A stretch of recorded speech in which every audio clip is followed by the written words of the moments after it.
നമസ്തേ. ജനം ഡിബേറ്റിലേക്ക് എല്ലാ പ്രേക്ഷകർക്കും സ്വാഗതം. ബംഗ്ലാദേശിലെ തീവ്ര ഇസ്ലാമിസ്റ്റുകളായ ജമാഅത്തെ ഇസ്ലാമി, ഖലീഫ കൗൺസിൽ അടക്കമുള്ള സംഘടനകളുടെ പ്രതിനിധികൾ ചൈനയുടെ തലസ്ഥാനമായ ബെയ്ജിങ്ങിൽ ചൈനീസ് കമ്മ്യൂണിസ്റ്റ് പാർട്ടിയുടെ ക്ഷണം സ്വീകരിച്ചാണ് 14 അംഗ സംഘം ബെയ്ജിങ്ങിലെത്തിയത്. കഴിഞ്ഞ മാസം 25-ാം തീയതിയായിരുന്നു ഇവരുടെ കൂടിക്കാഴ്ച. ബംഗ്ലാദേശിൽ ഹിന്ദുക്കളടക്കമുള്ള ന്യൂനപക്ഷങ്ങളെ കശാപ്പ് ചെയ്യുമ്പോൾ, ക്ഷേത്രങ്ങൾ തച്ച് തകർക്കുമ്പോൾ, വ്യാപാര സ്ഥാപനങ്ങൾ തീയിട്ട് നശിപ്പിക്കുമ്പോൾ ഇതൊക്കെ ആസൂത്രണം ചെയ്ത മൗദൂദി പാർട്ടിയുടെ നേതാക്കൾ ചൈനീസ് കമ്മ്യൂണിസ്റ്റ് പാർട്ടിയുടെ ആതിഥ്യം ആവോളം അനുഭവിക്കുകയായിരുന്നു. ബംഗ്ലാദേശിലെ ഹിന്ദു വംശഹത്യ ആരുടെ അജണ്ടയായിരുന്നുവെന്ന് ഇപ്പോൾ പകൽ പോലെ തെളിയുകയാണ്. നമുക്ക് ചർച്ച ചെയ്യാം. Colonel S ഡിനി, BJP intellectual cell state convener advocate Sankutty Das, സാമൂഹ്യ നിരീക്ഷകൻ ഡോക്ടർ ആരിഫ് ഹുസൈൻ, തെരുവത്ത ഇടത് നിരീക്ഷകൻ ഡോക്ടർ B ജയരാജ് എന്നിവ അതിഥികളാവുന്നു. എല്ലാ അതിഥികളെയും ഈ സംവാദത്തിലേക്ക് സ്നേഹാദരങ്ങളോടെ സ്വാഗതം ചെയ്യുന്നു. ഒപ്പം ഒരിക്കൽ കൂടി പ്രേക്ഷകരെയും. അഡ്വക്കേറ്റ് ശങ്കുട്ടി ദാസ്, ബംഗ്ലാദേശിൽ നടക്കുന്ന കലാപത്തിന് പിന്നിൽ ചൈനയും പാകിസ്ഥാനുമാണെന്ന വാദം നേരത്തെ തന്നെ ചർച്ചയായതാണ്. ഈ വാദത്തിന് കൂടുതൽ കരുത്ത് പകരുന്നതല്ലേ തീവ്ര ഇസ്ലാമിസ്റ്റുകളുടെ ചൈന സന്ദർശനവും കൂടിക്കാഴ്ചയും? തീർച്ചയായിട്ടും അതെ. ബംഗ്ലാദേശിൽ ഇപ്പൊ നടക്കുന്ന ആ ഹിന്ദു വംശഹത്യ സൃഷ്ടിച്ചിട്ടുള്ള ഒരു കൺഫ്യൂഷൻ മുതലെടുക്കാൻ തീർച്ചയായിട്ടും ചൈനയും പാകിസ്ഥാനും പോലെ ഇന്ത്യയുടെ ശത്രുതയുള്ള രാജ്യങ്ങൾ ശ്രമിക്കുന്നുണ്ടാവും. അത് വളരെ സ്വാഭാവികമാണ്. എന്നാൽ ചൈനയും പാകിസ്ഥാനുമാണ് ഈ ഹിന്ദുവിരുദ്ധ വംശഹത്യയുടെ ഒരു ഉത്തരവാദികൾ എന്ന് പറഞ്ഞു കഴിഞ്ഞാൽ നമ്മളത് ചരിത്രത്തെ നിഷേധിക്കലാവും. കാരണം ഇത് ഇന്നും ഇന്നലെയും തുടങ്ങുന്ന ഒരു പ്രശ്നമല്ല. നമ്മളിപ്പോ സംസാരിച്ചുകൊണ്ടിരിക്കുന്ന വിഷയം തന്നെ തുടർച്ചയായിട്ട് 4 മാസമായി നീണ്ടു നിൽക്കുന്നതാണ്. ഓഗസ്റ്റ് മാസത്തിലാണ് ഷെയ്ഖ് ഹസീനയുടെ രാജി ആവശ്യപ്പെട്ടുകൊണ്ടുള്ള വിദ്യാർത്ഥി പ്രക്ഷോഭം എന്ന പേരിലുള്ള ഇസ്ലാമിസ്റ്റ് കലാപം ആരംഭിക്കുന്നത്. അത് ഹിന്ദുവിരുദ്ധ കലാപമായി വളരെ പെട്ടെന്ന് മാറുന്നു. ക്ഷേത്രങ്ങൾ ആക്രമിക്കുന്നു, ഹിന്ദു വീടുകൾ കൊള്ളയടിക്കുന്നു, ഹിന്ദുക്കളെ കൊല ചെയ്യുന്നു, സ്ത്രീകളെ ബലാത്സംഗം ചെയ്യുന്നു. രാജ്യത്ത് സമ്പൂർണ്ണമായിട്ടുള്ള അരാജകത്വം അഴിച്ചു വിട്ടുകൊണ്ട് അവസാനം ഷെയ്ഖ് ഹസീനയ്ക്ക് ഇന്ത്യ വിട്ട് ബംഗ്ലാദേശ് വിട്ടിട്ട് ഇന്ത്യയിലേക്ക് പലായനം ചെയ്യേണ്ട സാഹചര്യം സൃഷ്ടിക്കുന്നുണ്ട്. എന്നാൽ ഇത് ഓഗസ്റ്റിലും അല്ല തുടങ്ങുന്നത്. ഇത് എത്ര കാലമായി തുടർച്ചയായിട്ട് നടന്നുകൊണ്ടിരിക്കുന്നതാണ്. ഏറ്റവും ചുരുങ്ങിയത് 1920 മുതൽക്കെങ്കിലുള്ള ചരിത്രം നമ്മൾ പരിശോധിച്ചു പോയാൽ മാത്രമേ ബംഗ്ലാദേശിൽ നടക്കുന്ന ഹിന്ദുവിരുദ്ധ വംശഹത്യയുടെ യഥാർത്ഥ സ്വരൂപം നമുക്ക് മനസ്സിലാവുള്ളൂ എന്നുള്ളതാണ്. നമ്മൾ ആദ്യമായിട്ട് ബംഗ്ലാദേശിൽ നിന്ന് കേൾക്കുന്ന കൂട്ടക്കൊലയുടെ വാർത്ത എനിക്ക് തോന്നുന്നു 1946 ഡയറക്ട് ആക്ഷൻ ഡേയുടെ ഭാഗമായിട്ടുള്ള നൗഖാലി കില്ലിങ്സ് ആണ്. വീക്ക് ഓഫ് ലോങ് നൈറ്റ്സ്, നീണ്ട കഠാരകളുടെ വാരം എന്നൊക്കെ വിളിക്കുന്ന ബംഗാൾ മാസക്കർ ഉണ്ടല്ലോ. ബംഗ്ലാദേശിൽ നടന്നിട്ടുള്ള മുസ്ലിം ലീഗിന്റെ നേതൃത്വത്തിൽ പാകിസ്ഥാൻ ഡിമാൻഡ് അംഗീകരിപ്പിക്കാൻ വേണ്ടി നടന്നിട്ടുള്ള ഡയറക്ട് ആക്ഷൻ ഡേയുടെ ഭാഗമായി നടന്നിട്ടുള്ള കൂട്ടക്കൊലകളിൽ 1 ലക്ഷം ഹിന്ദുക്കളാണെന്ന് ബംഗാളിൽ കൊല്ലപ്പെടുന്നത്. 2 ലക്ഷത്തോളം സ്ത്രീകള് ബലാത്സംഗത്തിന് വിധേയരായി എന്നാണ് പറയപ്പെടുന്നത്. 10,000-ഓളം അവിടെ ഉണ്ടായിരുന്ന ക്ഷേത്രങ്ങൾ തകർക്കപ്പെട്ടു. ബംഗ്ലാദേശിലൊരു റിലീജിയസ് ഡെമോഗ്രഫി നമ്മൾ പരിശോധിച്ചു കഴിഞ്ഞാൽ 1900-കളുടെ തുടക്കത്തിലെ സെൻസസിലൊക്കെ ബംഗ്ലാദേശിലെ ഹിന്ദു ജനസംഖ്യ എന്ന് പറയുന്നത് 33% ആണ്. 1905-ലാണ് ഡിവിഷൻ ഓഫ് ബംഗാൾ ഹിന്ദു ഭൂരിപക്ഷ പ്രദേശത്തെയും മുസ്ലിം ഭൂരിപക്ഷ പ്രദേശത്തെയും വേർതിരിച്ചുകൊണ്ടുള്ള ഡിവിഷൻ ഓഫ് ബംഗാൾ വരുന്നത്.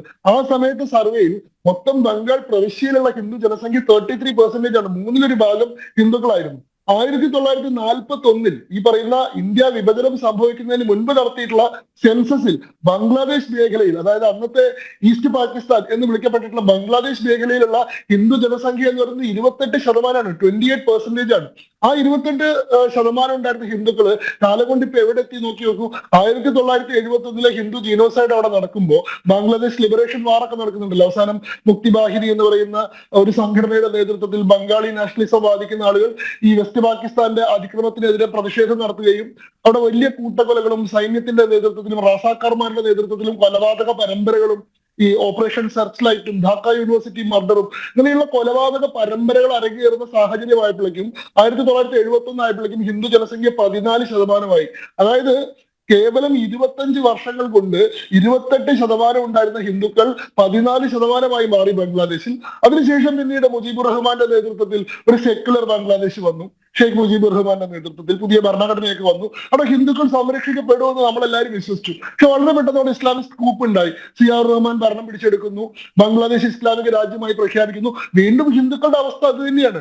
ഇപ്പോ ഏറ്റവും അവസാനം 2024 കണക്ക് നമ്മൾ എടുത്തു കഴിഞ്ഞാൽ അവിടുത്തെ ഹിന്ദു ജനസംഖ്യ 7% മാത്രമാണ്. 7.94% ടു ബി പ്രിസൈസ്. അതായത് 28%, 25 കൊല്ലം കൊണ്ട് 14%. ആ 14% വീണ്ടും ഒരു 50 വർഷം കൊണ്ട് 7%. നേരെ പകുതിയായിട്ട് കുറഞ്ഞു. ഇത് കണക്ക് മാത്രമല്ല, നമ്മൾ കടലാസിൽ എഴുതി വെക്കുന്ന 14%, 7%, 28% എന്ന് പറഞ്ഞാൽ ഇത് മനുഷ്യരാണ്. ലക്ഷക്കണക്കിന് മനുഷ്യരാണ്. ഇത്രയേറെ കോടിക്കണക്കിന് മനുഷ്യരാണ് ഏതാനും വർഷങ്ങൾ കൊണ്ട് ബംഗ്ലാദേശിൽ അപ്രത്യക്ഷരായി പോയത്, ഇല്ലാതായി പോയത്. ഈ നടന്നിട്ടുള്ള ലാസ്റ്റ് വയലൻസിൽ മാത്രം ഓഗസ്റ്റ് മാസത്തിൽ നടന്നിട്ടുള്ള ഓഗസ്റ്റ് 5 മുതൽ ഓഗസ്റ്റ് 20 വരെയുള്ള 15 ദിവസത്തെ വയലൻസ് ട്രാൻസ്പെറൻസി ഇന്റർനാഷണൽ ബംഗ്ലാദേശ് എന്ന് പറയുന്ന സംഘടന റെക്കോർഡ് ചെയ്തിട്ടുണ്ട്. 2000 cases of attacks against Hindus. 2000-ഓളം ആക്രമണങ്ങൾ ഹിന്ദുക്കൾക്കെതിരെ നടന്നു. ഹിന്ദു ക്ഷേത്രങ്ങൾ തകർക്കപ്പെട്ടു. 9 ഹിന്ദുക്കൾ കൊല ചെയ്യപ്പെട്ടു. ഇതിങ്ങനെ തുടർച്ചയായിട്ട് നടന്നുകൊണ്ടിരിക്കുകയാണ്. ബംഗ്ലാദേശ് ലിബറേഷൻ വാറിന്റെ സമയത്ത് മാത്രം അവിടെ ഏതാണ്ട് 2 ലക്ഷം ഹിന്ദുക്കൾ കൊല ചെയ്യപ്പെട്ടിട്ടുണ്ട് എന്നാണ് കണക്ക്. 1 കോടി ഹിന്ദുക്കളാണ് അന്ന് ഇന്ത്യയിലേക്ക് ഓടി വന്നത്. അന്നത്തെ ഏറ്റവും വലിയ, ലോകത്തെ തന്നെ ഏറ്റവും വലിയ റെഫ്യൂജി ക്രൈസിസ് ആണ് ബംഗ്ലാദേശ് ലിബറേഷൻ വാറിനെ തുടർന്ന് ഉണ്ടായത്. ഇന്ത്യ വളരെ വൈകിയാണ് ഇടപെട്ടത്. ഇന്ത്യ ഇടപെട്ടു എന്നുള്ളത് വളരെ വലിയ കാര്യമാണ്. ബംഗ്ലാദേശിൽ ലിബറേറ്റ് ചെയ്യാനും അവിടുത്തെ ഹിന്ദുക്കളെ സംരക്ഷിക്കാനും അന്ന് ഇന്ത്യ സ്റ്റെപ്പ് ഇൻ ചെയ്തു. പക്ഷെ വളരെ വൈകിയാണ്. മാർച്ച് 25-ാം തീയതി തുടങ്ങിയിട്ടുള്ള ഹിന്ദു ജീനോസൈഡ്, അതായത് ഓപ്പറേഷൻ സെർച്ച് ലൈറ്റ് പ്രഖ്യാപിക്കുന്നുണ്ടല്ലോ. അവിടുത്തെ ബംഗ്ലാദേശി റെസിസ്റ്റൻസിനെ മുഴുവൻ സപ്രസ് ചെയ്യാൻ വേണ്ടിയിട്ട് ഈ പറയുന്ന ഓപ്പറേഷൻ സെർച്ച് ലൈറ്റ് പ്രഖ്യാപിക്കുന്നു. ധാക്ക യൂണിവേഴ്സിറ്റി മർഡറൊക്കെ ഒരുപക്ഷെ നമുക്ക് ഇന്ന് ആലോചിച്ച് നോക്കി കഴിഞ്ഞാൽ ഇപ്പോഴും എനിക്ക് രക്തം അറിയിക്കുന്ന ഒരു സംഭവം. 10,000 ഇന്റലക്ച്വൽസിനെയാണ് ഒരൊറ്റ ദിവസം ധാക്ക യൂണിവേഴ്സിറ്റിയുടെ ജഗന്നാഥ് ഹാൾ എന്ന് പറയുന്ന ചേംബറിൽ കൊണ്ടുവന്ന് അവര് ഹിന്ദുക്കളാണെന്നുള്ള ഒരൊറ്റ കാരണം കൊണ്ട് അവരെ വെടിവെച്ച് കൊല്ലുകയാണ് ചെയ്തത്. 10,000-ഓളം ആൾക്കാർ ഒറ്റ ദിവസം കൊണ്ട് കൊല ചെയ്യപ്പെട്ടിട്ടുള്ള സംഭവം. ഇങ്ങനെയുള്ള കൊലപാതക പരമ്പര നടന്നിട്ട് മാർച്ച് മുതൽ ഡിസംബർ വരെ നമ്മൾ കൈകെട്ടി നോക്കി നിൽക്കുക ചെയ്തത്. ഡിസംബർ 3-ാം തീയതിയാണ് ഇന്ത്യ ബംഗ്ലാദേശ് ലിബറേഷൻ വാറിൽ ഡയറക്ട്ലി ഇടപെടുന്നതും ഡിസംബർ 16-ാം തീയതി കൂടിയിട്ട് ബംഗ്ലാദേശിന് സ്വാതന്ത്ര്യം കിട്ടുന്നതും. 13 ദിവസം മാത്രം നീണ്ടു നിന്നിട്ടുള്ള യുദ്ധമാണ്. സമ്പൂർണ്ണമായിട്ട് 2ാം ലോക മഹായുദ്ധത്തിന് ശേഷം ട്രീറ്റി ഓഫ് സറണ്ടർ ഒപ്പിട്ടിട്ട് സറണ്ടർ പരേഡ് നടത്തിയിട്ട് ഒരു സൈന്യം കീഴടങ്ങിയിട്ടുള്ള ഒരേ ഒരു ചരിത്രം അത് മാത്രമാണ്. പക്ഷെ ആ സമയം കൊണ്ട് 9 മാസത്തെ സമയം കൊണ്ട് അവിടെ മരിച്ചു പോയത് 2 ലക്ഷത്തോളം ഹിന്ദുക്കളാണ്. അതിനുശേഷവും ഹിന്ദുക്കളുടെ അവസ്ഥയ്ക്ക് യാതൊരു മാറ്റമില്ല. ഇപ്പോഴും കണക്ക് പ്രകാരം ഓരോ വർഷവും 2.5 ലാഖ് റെഫ്യൂജീസ് ബംഗ്ലാദേശിൽ നിന്ന് ഇന്ത്യയിലേക്ക് വരുന്നുണ്ട്. 2.5 ലക്ഷം ആൾക്കാർ ഓരോ വർഷവും ജീവന് വേണ്ടി ഓടി വരുന്നുണ്ട്. ഈ ആൾക്കാരെ സംരക്ഷിക്കാൻ വേണ്ടി നമ്മൾ ഇവിടെ ഒരു നിയമം ഉണ്ടാക്കിയപ്പോ CIA എന്ന് പറയുന്ന സിറ്റിസൺഷിപ്പ് അമെന്റ്മെന്റ് ആക്ട് എന്ന് പറയുന്ന ഒരു നിയമം നമ്മൾ കൊണ്ടുവന്നപ്പോ അങ്ങനെ ഹിന്ദുക്കൾക്ക് മാത്രമായിട്ട് സംരക്ഷണം കൊടുക്കാൻ പറ്റില്ല. അങ്ങനെ ഓടി വരുന്ന ഹിന്ദുക്കളെ സംരക്ഷിക്കുന്നുണ്ടെങ്കിൽ അവരെ കൊല്ലാൻ പുറകെ ഓടി വരുന്ന മുസ്ലിങ്ങളെ നിങ്ങൾ സംരക്ഷിക്കണം. ഇസ്ലാമിസ്റ്റുകൾക്ക് നിങ്ങൾ ഈ പറയുന്ന നിയമത്തിന്റെ ആനുകൂല്യം കൊടുക്കണമെന്ന് വാദിച്ചിട്ടുള്ള ആളുകളാണ് ഇവിടെ ഉള്ളത്. നമ്മുടെ അപ്പതിയാണ് ഇതിൽ ഏറ്റവും പ്രധാനപ്പെട്ട പ്രശ്നമായിട്ട് എനിക്ക് തോന്നുന്നത്. ഇന്ന് നോക്കൂ, ഇവിടെ നമ്മുടെ തൊട്ടടുത്തുള്ള സാംസ്കാരികമായിട്ടും ചരിത്രപരമായിട്ടും സ്ട്രാറ്റജിക്കായിട്ടും ഒക്കെ ഇന്ത്യക്ക് വലിയ അഭേദ്യമായിട്ടുള്ള ബന്ധമുള്ള ബംഗ്ലാദേശിൽ നമ്മുടെ സഹോദരങ്ങളായിട്ടുള്ള മനുഷ്യർ കൊല ചെയ്യപ്പെട്ടുകൊണ്ടിരിക്കുകയാണ്. എന്തിന്റെ പേരിൽ? ജനിച്ചു പോയിട്ടുള്ള മതത്തിന്റെ പേരിലാണ്. അതല്ലാണ്ട് അവരെടുത്തിട്ടുള്ള രാഷ്ട്രീയ നിലപാടിന്റെ പേരിലല്ല, അവരെന്തെങ്കിലും രാജ്യവിരുദ്ധമായിട്ടുള്ള പ്രവർത്തനങ്ങൾ ഏർപ്പെട്ടതിന്റെ പേരിലല്ല. അവര് ഹിന്ദുവാണ്, അവര് ഹിന്ദു വിശ്വാസങ്ങൾ മുറുകെ പിടിക്കുന്നുണ്ട്. ഇപ്പോഴും മൈനോറിറ്റികളിൽ മൈനോറിറ്റി ആയിട്ട് പോലും അവരവരുടെ വിശ്വാസത്തെ കൈവിടാൻ തയ്യാറല്ലെന്നുള്ള ഒറ്റ കാരണം കൊണ്ട് ആൾക്കാർ കൊല ചെയ്യപ്പെടുകയാണ്. ഇന്നത്തെ കണക്ക് നിങ്ങൾ കണ്ടിരുന്നോ? 252 ഹിന്ദു പോലീസുകാരാണ് രാജിവെച്ചത്. ഈ പറയുന്ന മുഹമ്മദ് യൂനിസിന്റെ സർക്കാർ അധികാരത്തിൽ വന്നതിന് ശേഷം ഹിന്ദു ഉദ്യോഗസ്ഥന്മാരെ നിർബന്ധിച്ച് രാജിവെപ്പിക്കുകയാണ്. 250 സ്കൂൾ ടീച്ചർമാര്, ഇതുവരെ ഹിന്ദു ടീച്ചർമാർ രാജിവെച്ചു. 252 SI രാജിവെച്ചു. 500-ഓളം സർക്കാർ ഉദ്യോഗസ്ഥന്മാര് സമ്മർദ്ദത്തിന്റെ ഫലമായിട്ട് രാജിവെച്ചു. അങ്ങനെ ബംഗ്ലാദേശിനെ കംപ്ലീറ്റ്ലി ഇസ്ലാമൈസ് ചെയ്യുക, അവിടുത്തെ ഹിന്ദുക്കളുടെ ട്രേസ് പോലും ഇല്ലാതെയാക്കുക എന്ന് പറയുന്ന ഒരു ഉദ്ദേശത്തോടു കൂടി നടക്കുന്ന ഒരു വലിയ കലാപം. എന്നിട്ട് നമുക്കതിൽ എന്തെങ്കിലും കുലുക്കമുണ്ടോ? എത്രയോ കിലോമീറ്റർ അപ്പുറത്ത് നമ്മളുമായിട്ട് യാതൊരു ബന്ധമില്ലാത്ത ഇസ്രായേൽ പാലസ്തീൻ പ്രശ്നത്തിൽ ഇരുന്ന് കണ്ണീര് വാർക്കുന്ന നമ്മൾ, ഓൾ ഐസ് ഓൺ റഫ എന്ന് പറയുന്ന പ്ലക്കാർഡ് പിടിക്കുന്ന നമ്മൾ, ജസ്റ്റിസ് ഫോർ ഗാസ എന്ന് പറഞ്ഞ് ഹാഷ്ടാഗ് ഉണ്ടാക്കുന്ന നമ്മൾ, തൊട്ടപ്പുറത്ത് കിടക്കുന്ന ബംഗ്ലാദേശിലെ കൂട്ടക്കൊല കണ്ടില്ലെന്ന് അടിക്കുന്നത് മാത്രമല്ല അത് നമുക്കൊരു ചർച്ച പോലെയല്ല. ഇന്ന് ഏത് മാധ്യമമാണ് ഈ വിഷയം ചർച്ച ചെയ്യുന്നത്? ജനം ചാനൽ അല്ലാണ്ട് ഇവിടെ ഇത്രയും വലിയൊരു കൂട്ടക്കൊല ബംഗ്ലാദേശിൽ നടക്കുന്ന കാര്യം എല്ലാ ചാനലുകളും, മാതൃഭൂമി ആവട്ടെ, മനോരമ ആവട്ടെ, ഏഷ്യാനെറ്റ് ആവട്ടെ, റിപ്പോർട്ടർ ആവട്ടെ, എല്ലാ ചാനലിലും ഇന്ന് ചർച്ച എന്താ? സംഭാലയിൽ രാഹുൽ ഗാന്ധിക്ക് പോകാൻ പറ്റുന്നില്ല. സംഭാൽ പോകാൻ വേണ്ടിയിട്ട് രാഹുൽ ഗാന്ധി അനുമതി ആവശ്യപ്പെട്ടപ്പോൾ അനുമതി നിഷേധിച്ചു. രാഹുൽ ഗാന്ധിയുടെ മൗലികാവകാശം. രാഹുൽ ഗാന്ധിക്ക് ഒരു കലാപബാധിത പ്രദേശത്ത് പോയിട്ട് പ്രകോപനപരമായിട്ടുള്ള പ്രസംഗം നടത്തിയിട്ട് അവിടെയുള്ള ആൾക്കാരെ തമ്മിലടിപ്പിക്കാനുള്ള അയാളുടെ മൗലികാവകാശമാണ് നമ്മുടെ കേരളത്തിലെ മാധ്യമങ്ങളുടെ ഇന്നത്തെ പ്രൈം ടൈം ഇഷ്യൂ. ഇവിടെ ലക്ഷക്കണക്കിന് ഹിന്ദുക്കൾ ബംഗ്ലാദേശിൽ അവർ ജനിച്ചു പോയ മതത്തിന്റെ പേരിൽ പീഡനം നേരിടുന്നത് ഇവർക്ക് വിഷയമല്ല.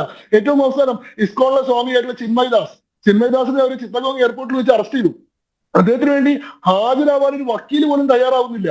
അവിടുത്തെ പ്രോസിക്യൂട്ടഡ് മൈനോറിറ്റികൾക്ക് വേണ്ടിയിട്ട് അവരുടെ മൗലികാവകാശം ഉയർത്തിപ്പിടിക്കാൻ ഒരു വക്കീൽ പോലും തയ്യാറല്ല. അവസാനം ഒരു വക്കീൽ തയ്യാറായിട്ട് അയാൾ കോടതിയിൽ വന്നപ്പോൾ കോടതി മുറ്റത്ത് വെച്ച് പരസ്യമായിട്ട് അയാളെ ലിഞ്ച് ചെയ്തു, ആൾക്കാരെ അയാളെ തല്ലിക്കൊന്നു. ഇനി അയാൾക്ക് വേണ്ടി ഹാജരാവാൻ ഒരു വക്കീൽ പോലും അവർ ധൈര്യപ്പെട്ടില്ല. അവിടുത്തെ ഇസ്കോന്റെ അവസ്ഥ എന്താ? ഇസ്കോൺ പോലും ഈ സ്വാമിയെ തള്ളി പറയാ. കാരണം ഇദ്ദേഹത്തെ സപ്പോർട്ട് ചെയ്താൽ ഇസ്കോണിനോട് നിലനിൽക്കാൻ കഴിയില്ല. ഓഗസ്റ്റ് മാസത്തിൽ നടന്നിട്ടുള്ള വയലൻസിൽ 4 ഇസ്കോണിന്റെ ടെമ്പിൾസ് ആണ് അവർ തല്ലി തകർത്ത് കളഞ്ഞത്. ഏത് എല്ലാ ദിവസവും ഈ പറയുന്ന ആൾക്കാർക്കെല്ലാം ലക്ഷക്കണക്കിന് ആൾക്കാർക്ക് സൗജന്യമായിട്ട് ഭക്ഷണം ഊട്ടിയിരുന്ന, പ്രസാദം ഊട്ടിയിരുന്ന ക്ഷേത്രം ഉൾപ്പെടെ അവർ തല്ലി തകർത്തു, തീയിട്ട് നശിപ്പിച്ചു. അങ്ങനെയുള്ള ഇസ്കോൺ ഇന്ന് പേടിച്ചിട്ട് പറയാണ്, ചിന്മയദാസ് ഞങ്ങളുമായിട്ട് യാതൊരു ബന്ധവുമില്ല, അദ്ദേഹത്തെ ഞങ്ങൾ പണ്ടേ പുറത്താക്കിയതാണ്, അതുകൊണ്ട് അദ്ദേഹത്തിന്റെ പേരിൽ ഞങ്ങളെ ആരും ഉപദ്രവിക്കരുതെന്ന്.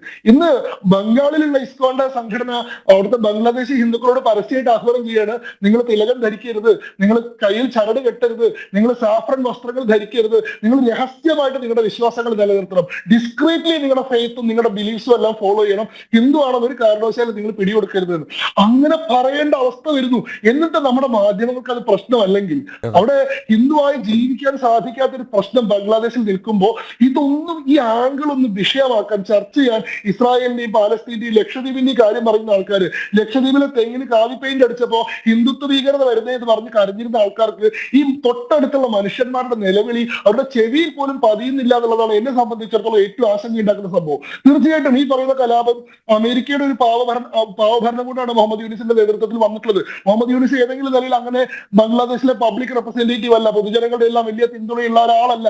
അയാള് നോബൽ സമ്മാന ജേതാവാണ് എന്നുള്ളത് മാത്രമാണ് അയാളുടെ എന്താണ് ക്ലെയിം ടു ഫെയിം. അയാളുടെ ആകെയുള്ള ഒരു റെക്കഗ്നിഷൻ അതാണ്. അദ്ദേഹത്തെ ഇൻസ്റ്റാൾ ചെയ്തത് കൃത്യമായിട്ട് ഡീപ് സ്റ്റേറ്റ് ഇൻട്രസ്റ്റ് ഉള്ള ആൾക്കാരാണ്. ഇപ്പൊ അമേരിക്കയിലെ ഭരണകൂടം മാറിയപ്പോ ട്രംപിന്റെ നേതൃത്വത്തിലുള്ള ഭരണകൂടം വന്നപ്പോൾ മുഹമ്മദ് യൂനിസിന് ആ രീതിയിൽ അവിടെ ഉണ്ടായിരുന്ന പിന്തുണ ഇനി കിട്ടുന്നില്ല. ഈ അവസ്ഥ മുതലെടുക്കാൻ വേണ്ടി പാകിസ്ഥാനും അതേപോലെ തന്നെ ചൈനയും ശ്രമിക്കുന്നുണ്ടാവും. അതിന്റെ ഭാഗമായിട്ടാണ് ചൈന ഇപ്പൊ ജമാഅത്തെ ഇസ്ലാമിയുടെ ആൾക്കാരെ ചൈനയിലേക്ക് ക്ഷണിച്ചിട്ടുള്ളത്. അത് ചൈനീസ് കൺവെൻഷൻ എതിരാണ്. സാധാരണഗതിയിൽ ഒരു ഇസ്ലാമിക രാജ്യത്തിൽ നിന്നുള്ള ഒരു പ്രതിനിധി സംഘത്തെ ഇതുവരെയായിട്ടും ചൈന ഔദ്യോഗികമായിട്ട് അവരുടെ നാട്ടിലേക്ക് ക്ഷണിച്ചിട്ടോ അവരെ ഹോസ്റ്റ് ചെയ്തിട്ടോ ഇല്ല. മാത്രമല്ല ചൈന തന്നെ സ്വന്തം രാജ്യത്തെ മുസ്ലിങ്ങളോട് പെരുമാറുന്നത് എങ്ങനെയാ? ഉയ്ഗുർ മുസ്ലിങ്ങൾക്ക് സാധാരണ മനുഷ്യരുടെ പോയിട്ട് മൃഗങ്ങളുടെ അവകാശം പോലും കൊടുക്കുന്നില്ല ചൈന. അങ്ങനെ എന്താണ് റിലീജിയസ് പെർസിക്യൂഷൻ എന്ന് പറയുന്നത് ഒരു സാധാരണ കാര്യമായിട്ടുള്ള ചൈനയിൽ ഈ ജമാഅത്തെ ഇസ്ലാമിയുടെ ആളുകൾ പോയിട്ട് അവിടുത്തെ ആതിഥ്യം സ്വീകരിക്കുമ്പോൾ അവർക്ക് അവിടെ നിന്ന് എന്തെങ്കിലും കൃത്യമായിട്ടുള്ള ഫണ്ട് കിട്ടുന്നുണ്ട്, അവർക്ക് ആ രീതിയിൽ അസിസ്റ്റൻസ് കിട്ടുന്നുണ്ടെന്നുള്ളത് ശരിയാണ്. പക്ഷെ ഇവിടുത്തെ പ്രശ്നത്തിന് ഉത്തരവാദി ചൈനയും പാകിസ്ഥാനും എന്ന് പറയുമ്പോൾ നമ്മൾ യഥാർത്ഥ പ്രതിയെ മറച്ചു വെക്കുകയാണ്. 1920-കൾ തൊട്ട് അവിടുത്തെ ഹിന്ദുക്കളെ കൂട്ടക്കൊല ചെയ്യുന്ന, ബംഗ്ലാദേശിന്റെ സ്വഭാവം മാറ്റാൻ ശ്രമിക്കുന്ന യഥാർത്ഥ വില്ലൻ, യഥാർത്ഥ ഭീകരൻ ഇസ്ലാമിസമാണ് അവിടുത്തെ യഥാർത്ഥത്തിലുള്ള പ്രശ്നം. അതായത് ഹിന്ദുക്കൾ ജനസംഖ്യയിൽ താഴെയായി പോയി കഴിഞ്ഞാൽ അവർക്ക് സർവൈവ് ചെയ്യാൻ പറ്റില്ല എന്നുള്ളതിന്റെ മെസ്സേജ്. ഇതാണ് ഇവിടുത്തെ ഹിന്ദുക്കൾ മനസ്സിലാക്കേണ്ട കാര്യം. നിങ്ങൾക്ക് ഈ പറയുന്ന മതേതരത്വവും നിങ്ങൾക്ക് ഈ പറയുന്ന വിശാല മനസ്കരിയും ലോകാസമസ്ത സീഡോ ഭൗന്തിയോ ഒക്കെ പറയാൻ പറ്റും എപ്പോ നിങ്ങൾക്ക് ഭൂരിപക്ഷം ഉള്ളപ്പോ, നിങ്ങൾക്ക് ഈ രാജ്യത്തിന്റെ ഭരണത്തിൽ നിയന്ത്രണം ഉള്ളപ്പോ. നിങ്ങൾ ന്യൂനപക്ഷമായി കഴിഞ്ഞാൽ നിങ്ങളുടെ സുഖത്തിന് വേണ്ടി ഒരു മനുഷ്യനും സംസാരിക്കാൻ പോകുന്നില്ല.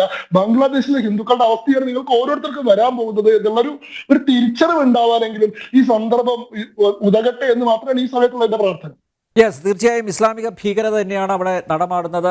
നോക്കൂ ഡോക്ടർ ബി ജയരാജ, ഹിന്ദു ജനസൈഡിൻ്റെ ഒരു ക്ലിയർ പിക്ചറാണ് ശംഖു ഇവിടെ അവതരിപ്പിച്ചത് ചുരുങ്ങിയ സമയം കൊണ്ട്.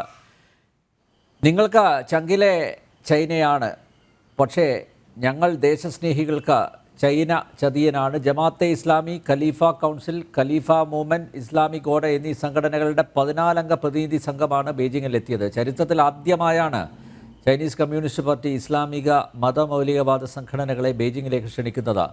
അവിടെ ചൈനയിലുള്ള മുസ്ലിങ്ങളുടെ അവസ്ഥ എല്ലാവർക്കുമായിട്ട് അറിയാം. അവർക്ക് ഈ മൃഗങ്ങളുടെ പരിഗണന പോലും കൊടുക്കുന്നില്ല എന്നുള്ളതൊരു യാഥാർത്ഥ്യമാണ്. ആ ഒരു സാഹചര്യത്തിൽ ആണ് ഇപ്പോൾ ജമാഅത്തെ ഇസ്ലാമിയുടെ നേതാക്കന്മാരെ ക്ഷണിച്ചു വരുത്തിയിരിക്കുന്നത്. സ്വാഭാവികമായും ചൈനയ്ക്ക് ഒരു അജണ്ടയുണ്ട്. ആ അജണ്ട ബംഗ്ലാദേശിലൂടെ നടപ്പാക്കുന്നു. അതുതന്നെയല്ലേ ശരി? തീർച്ചയായിട്ടും ചൈനയ്ക്ക് പാകിസ്ഥാനൊക്കെ അവരുടെ സ്ട്രാറ്റജിക് ആയിട്ടുള്ള പല കാരണങ്ങളുണ്ടാകും ഈ ഒരു ഇതിനകത്തുള്ള ഇടപെടൽ. കാര്യം അമേരിക്ക ഇൻസ്റ്റാൾ ചെയ്തിട്ടുള്ള ഒരു പാവ ഭരണകൂടമാണല്ലോ ഈ വിദ്യാർത്ഥികളുടെ പേരിൽ കലാപം താലിബാനൈസ് ചെയ്ത കണക്കോലെ അതേ മെത്തേഡിൽ തന്നെയാണ് ബംഗ്ലാദേശിലുണ്ടായിരുന്ന ഒരു ന്യൂട്രലായിട്ടുള്ള ഒരു ഭരണകൂടത്തിനെ തകർത്ത് കളയുന്നതും. പിന്നീട് ഈ റീസെൻ്റ് ആയിട്ടുള്ള ഇഷ്യൂസ് ഉണ്ടാവാനായിട്ടുള്ള ഒരു പ്രധാനപ്പെട്ട കാരണം ഇസ്കോണിനകത്ത് ഒരു സന്യാസിയുടെ പ്രവർത്തനങ്ങളും അദ്ദേഹം അവരുടെ ദേശീയ പതാകയെ അപമാനിച്ചു എന്ന് പറയുന്ന ഒരു ന്യായമാണ് ഈ വിഷയത്തിലേക്കൊക്കെ കൂടുതൽ പ്രശ്നങ്ങളുണ്ടാക്കിയത്. അപ്പോൾ ഇത് പറയുമ്പോൾ നമ്മൾ ഇസ്കോണിൻ്റെ ഒരു ബാക്ക്ഗ്രൗണ്ട് കൂടെ പരിശോധിക്കണം. 1966 US ഉണ്ടാക്കിയ ഒരു സംഘടനയാണ് ഇസ്കോൺ. ഇസ്കോണുമായിട്ട് ബന്ധപ്പെട്ട് നോക്കുന്നത് നമ്മൾ വൈഷ്ണവ വിശ്വാസികൾ, വൈഷ്ണവ വിശ്വാസികളുടെ ഒരു സംഘടനയാണെന്ന് നമുക്ക് തോന്നുമെങ്കിലും അത് ശരിക്കും ഒരു കൾട്ട് സ്വഭാവം കാണിക്കുന്നതാണ്. ഈ കൾട്ടുകൾ പല രാജ്യങ്ങളിലും ഇപ്പം മാർഷൽ പപ്പിൾ വൈറ്റിൻ്റെ കൾട്ടാണെങ്കിലും ഡേവിഡ് ഖുറേഷിൻ്റെ കൾട്ടാണെങ്കിലും എന്തിന് ജപ്പാനിലെ ഷോക്ക അസാരയുടെ കൾട്ടാണെങ്കിലും ഈ കൾട്ട് രീതിയിലേക്ക് ഒരു മതത്തിൻ്റെ ഒരു പ്രത്യേക വിഭാഗം മാറിക്കഴിയുമ്പോഴത്തേക്കും അത് സാധാരണ ഒരു മതമായിട്ട് നമുക്ക് അടിസ്ഥാനപ്പെടുത്തി ഹിന്ദു മതത്തിൻ്റെ പാർട്ടാണെന്നൊന്നും അതിനെ പറയാൻ നമുക്ക് പലപ്പോഴും പറ്റില്ല. കാരണം കൾട്ടിൻ്റെ പെരുമാറ്റ രീതികളും അവരുടെ സംവിധാനങ്ങളും അവരുടെ രീതികളും, കാരണം ഡേവിഡ് ഖുറേഷൊക്കെ ജനക്കൂട്ടത്തിന് നേരെ വെടിയുതിർക്കുകയാണ് ചെയ്തത്. മാർഷൽ ആപ്പിൾ വൈറ്റ് ഇത് കണക്കുപോലെ പറക്കും തളിക വന്നിട്ട് രക്ഷപ്പെടുത്തു എന്ന് പറഞ്ഞിട്ട് ആളുകളെല്ലാം സൈനൈഡ് കൊടുത്ത് കൊല്ലുകയാണ് ചെയ്തത്. 78ഓളം പേര് ഒരേ സമയം ആത്മഹത്യ ചെയ്യുന്ന ഒരു സംഭവമാണ് അതുണ്ടായത്. അതുപോലെ തന്നെ വേറൊരു കൾട്ടാണ് ഷോക്ക അസാര കഴിഞ്ഞ 2014 തോന്നുന്നു തൂക്കിലേറ്റിയത്. അവിടുത്തെ നോ ഗ്യാസ് നിറയ്ക്കാൻ വേണ്ടിയിട്ട് ശ്രമിച്ചു. ഏതാണ് അണ്ടർഗ്രൗണ്ട് മെട്രോ ട്രെയിനിനകത്ത് നോ ഗ്യാസ് നിറയ്ക്കാൻ വേണ്ടിയിട്ട് സരിൻ ഗ്യാസോ മറ്റോ നിറച്ച് ആളുകളെ കൊല്ലാൻ വേണ്ടി 10,000 പേരെ ഒറ്റയടിക്ക് കൊല്ലാനുള്ള ഒരു മാസ്റ്റർ പ്ലാനൊക്കെ തയ്യാറാക്കി. അതിനകത്താണ് അയാൾ പിടിയിലായത്. അത്തരം ജനുസിൽപ്പെട്ട ഒരാളാണ് ഈ പറയുന്ന സന്യാസി. അതുകൊണ്ടാണ് ഇസ്കോൺ തന്നെ തള്ളി പറഞ്ഞത്. ഇങ്ങനെ ഒരാൾ ഇസ്കോണുമായിട്ട് യാതൊരു ബന്ധമില്ല എന്ന് അവർ ഗതികേട് കൊണ്ടല്ല ശങ്കുട്ടി ദാസ് പറഞ്ഞത്, അദ്ദേഹത്തിൻ്റെ പ്രവൃത്തികൾ ആ രീതിയിലായിരുന്നുകൊണ്ടാണ്. ജീനോസൈഡ് ഏത് സ്ഥലത്താണെങ്കിലും, വെദർ ഇറ്റ് ഈസ് ഇൻ പാകിസ്ഥാനിലാണെങ്കിലും റുവാണ്ടയിലാണെങ്കിലും പിന്നെ ബംഗ്ലാദേശിലാണെങ്കിലും മലേഷ്യയിലാണെങ്കിലും ഇന്തോനേഷ്യയിലാണെങ്കിലും അതെല്ലാം അപലപനീയമാണ്. അതിനകത്ത് ജാതി മതം അങ്ങനെ കളർ നോക്കിയിട്ടല്ല ആളുകൾ സംസാരിക്കുന്നത്. എല്ലാ മതത്തിൻ്റെ ആളുകളെയും ഒരേപോലെ തന്നെയാണ് അത്തരം കാര്യങ്ങൾ. ഡോക്ടർ ജയരാജ, അപലപിച്ചാൽ മാത്രം പോരാ, പ്രസ്താവന ഇറക്കിയാൽ മാത്രം പോരാ, ഇതിന് പിന്നിൽ ആരാണ് എന്ന് പൊതുസമൂഹത്തോട് തുറന്നു പറയാനുള്ള ചങ്കൂറ്റം മാർജവം കൂടി കാണിക്കണ്ടേ? അത് പറയുന്നില്ലല്ലോ. ജമാഅത്തെ ഇസ്ലാമി എന്നൊരു പേര് പറയുന്നുണ്ടോ? ഇവിടുത്തെ ഇടതുപക്ഷ വലതുപക്ഷ പിന്നെ വക്താക്കൾ ഉണ്ടോ? ജമാഅത്തെ ഇസ്ലാമി എന്നല്ലേ എല്ലാ പത്രങ്ങളും എഴുതുന്നത്? ജമാഅത്തെ ഇസ്ലാമി തന്നെയാണ് ഒറ്റ കാര്യം ചോദിച്ചോട്ടെ. CPM ഒരു സ്റ്റേറ്റ്മെന്റ് ഇറക്കിയല്ലോ, പോളിറ്റ് ബ്യൂറോ സ്റ്റേറ്റ്മെന്റ് ഇറക്കിയല്ലോ, 2 വരി പ്രസ്താവന ഇറക്കി. അതിൽ ജമാഅത്തെ ഇസ്ലാമി എന്നൊന്നും പറയുന്നില്ല. എന്തുകൊണ്ട് ജമാഅത്തെ ഇസ്ലാമിയുടെ പേര് പറയാൻ ഭയക്കുന്നു? എന്താണ് കാര്യം? ജമാഅത്തെ ഇസ്ലാം ബംഗ്ലാദേശിലെ ജമാഅത്തെ ഇസ്ലാമിയിലെ ഇന്ത്യയുടെ ജമാഅത്തെ ഇസ്ലാമിയെ ഭയക്കുന്ന ഒരു കമ്മ്യൂണിസ്റ്റ് പാർട്ടിയൊന്നും അല്ല ഇന്ത്യയിലുള്ളത്. തീർച്ചയായിട്ടും ജമാഅത്തെ ഇസ്ലാമി എന്ന് പറയുന്നതിന് ആർക്കാണ് ഭയം? അതൊരു തീവ്രവാദ സംഘടനയാണെന്ന് എല്ലാവർക്കും അറിഞ്ഞു. ജമാഅത്തെ ഇസ്ലാമി ആണെങ്കിലും ജമാഅത്തെ ഇസ്ലാമി ആദ്യം ഒരു രാജ്യത്ത് വരുന്നത് എങ്ങനെയാണ്? വളരെ ന്യൂട്രലായിട്ടുള്ള ഒരു സ്റ്റാൻഡ് എടുത്തിട്ടാണ്. ഉദാഹരണത്തിന് നമ്മുടെ മീഡിയ 1 ചാനൽ അല്ലെങ്കിൽ മാധ്യമം പത്രത്തിൻ്റെയൊക്കെ തുടക്കം എങ്ങനെയായിരുന്നു? വളരെ ന്യൂട്രലായിട്ടുള്ള കമൽ റാം സജീവ് അതിൻ്റെ എഡിറ്റർ, മുകുന്ദൻ സി മേനോനെ പോലുള്ള ആളുകൾ അതിനകത്ത് എഴുതുന്നു. അതിനകത്തുള്ള ഒരു ന്യൂട്രലായിട്ടുള്ള കണ്ടൻറ്റ്, ആളുകളെ ആകർഷിക്കുന്ന രീതിയിൽ സാധനങ്ങൾ എഴുതുന്നു. അതൊക്കെ എൻ്റെ ചെറുപ്പകാലത്തൊക്കെ ഞാൻ ധാരാളമായി വായിക്കുന്ന പുസ്തകങ്ങളായിരുന്നു. പിന്നീട് സ്ലോലിയാണ് അതിനകത്തൊരു അണ്ടർലൈങ് ഇസ്ലാമിക് ഫണ്ടമെന്റലിസം വന്നു കയറിയത്. അത് വളരെ വളരെ വളരെ പ്രകടമായ, തീർച്ചയായിട്ടും യാതൊരു സംശയം വേണ്ട. അവരുടെ ഉദ്ദേശം തുടക്കത്തിലെ ഉദ്ദേശം ഇത് തന്നെയായിരുന്നു. ആ ഉദ്ദേശം ആദ്യമേ ആർക്ക് തിരിച്ചറിയാൻ പറ്റിയില്ല. പിന്നീട് അത് വളരെ പ്രകടമായപ്പോഴത്തേക്ക് എല്ലാ ആളുകൾക്കും മനസ്സിലായി. ഇത് പൂച്ചു പുറത്തിയാടിയപ്പോഴത്തേക്കും കൃത്യമായിട്ട് ആളുകൾക്ക് മനസ്സിലായി this is A terrorist organisation, Islamic terrorist organisation തന്നെയാണ് അതെന്നുള്ള കാര്യത്തിൽ അത് സമ്മതിക്കുന്നതിന് ആർക്കും ഇവിടെ. ഇപ്പോൾ ജമാഅത്ത് ഇസ്ലാമിയുടെ എല്ലാ മതരാഷ്ട്ര സ്ഥാപനമാണല്ലോ. മതരാഷ്ട്ര സ്ഥാപനമാണ് ഉദ്ദേശിക്കുന്ന എല്ലാ സംഘടനകളുടെയും സ്വഭാവം, പൊതു സ്വഭാവം അതുതന്നെയാണ്. മതരാഷ്ട്ര സംഘടന വേണമെന്ന് വാദിക്കുന്ന ഏത് സംഘടനയുടെയും അത് ഒരു മതവിഭാഗത്തിന് എന്തെങ്കിലും തരത്തിൽ വേദനയുണ്ടാക്കുമോ എന്നുള്ള ആശങ്ക, ഭയം ഇടതുപക്ഷത്തിനുണ്ട്, ഇവിടുത്തെ അങ്ങനെയൊന്നും ആർക്കും ഒരാശങ്കയില്ല. ജയരാജ്, താങ്കൾ പറഞ്ഞുകൊണ്ടായില്ലല്ലോ, തെറ്റിദ്ധാരണയാണ്. ഇവരുടെ പെരുമാറ്റത്തിൽ നിന്ന് തന്നെ നമുക്ക് തീർച്ചയായിട്ടും അതൊരു തെറ്റിദ്ധാരണയാണ്. പരസ്യമായിട്ട് തന്നെ തള്ളി പറഞ്ഞിട്ടുണ്ട്. ഇത്തരം ആളുകളുടെ ഒരു ഈ കഴിഞ്ഞ തെരഞ്ഞെടുപ്പിൽ തന്നെ, കേരളത്തിലെ തെരഞ്ഞെടുപ്പിൽ തന്നെ ജമാഅത്തെ ഇസ്ലാമിയുടെയും പിന്നെ വെൽഫെയർ പാർട്ടിയുടെയും ഈ പറഞ്ഞ കണക്കുള്ള സംഘടനകളുടെ ഒന്നും വോട്ട് വേണ്ടാന്ന് CPM അസന്നിഗ്ധമായിട്ട് പറഞ്ഞില്ലേ?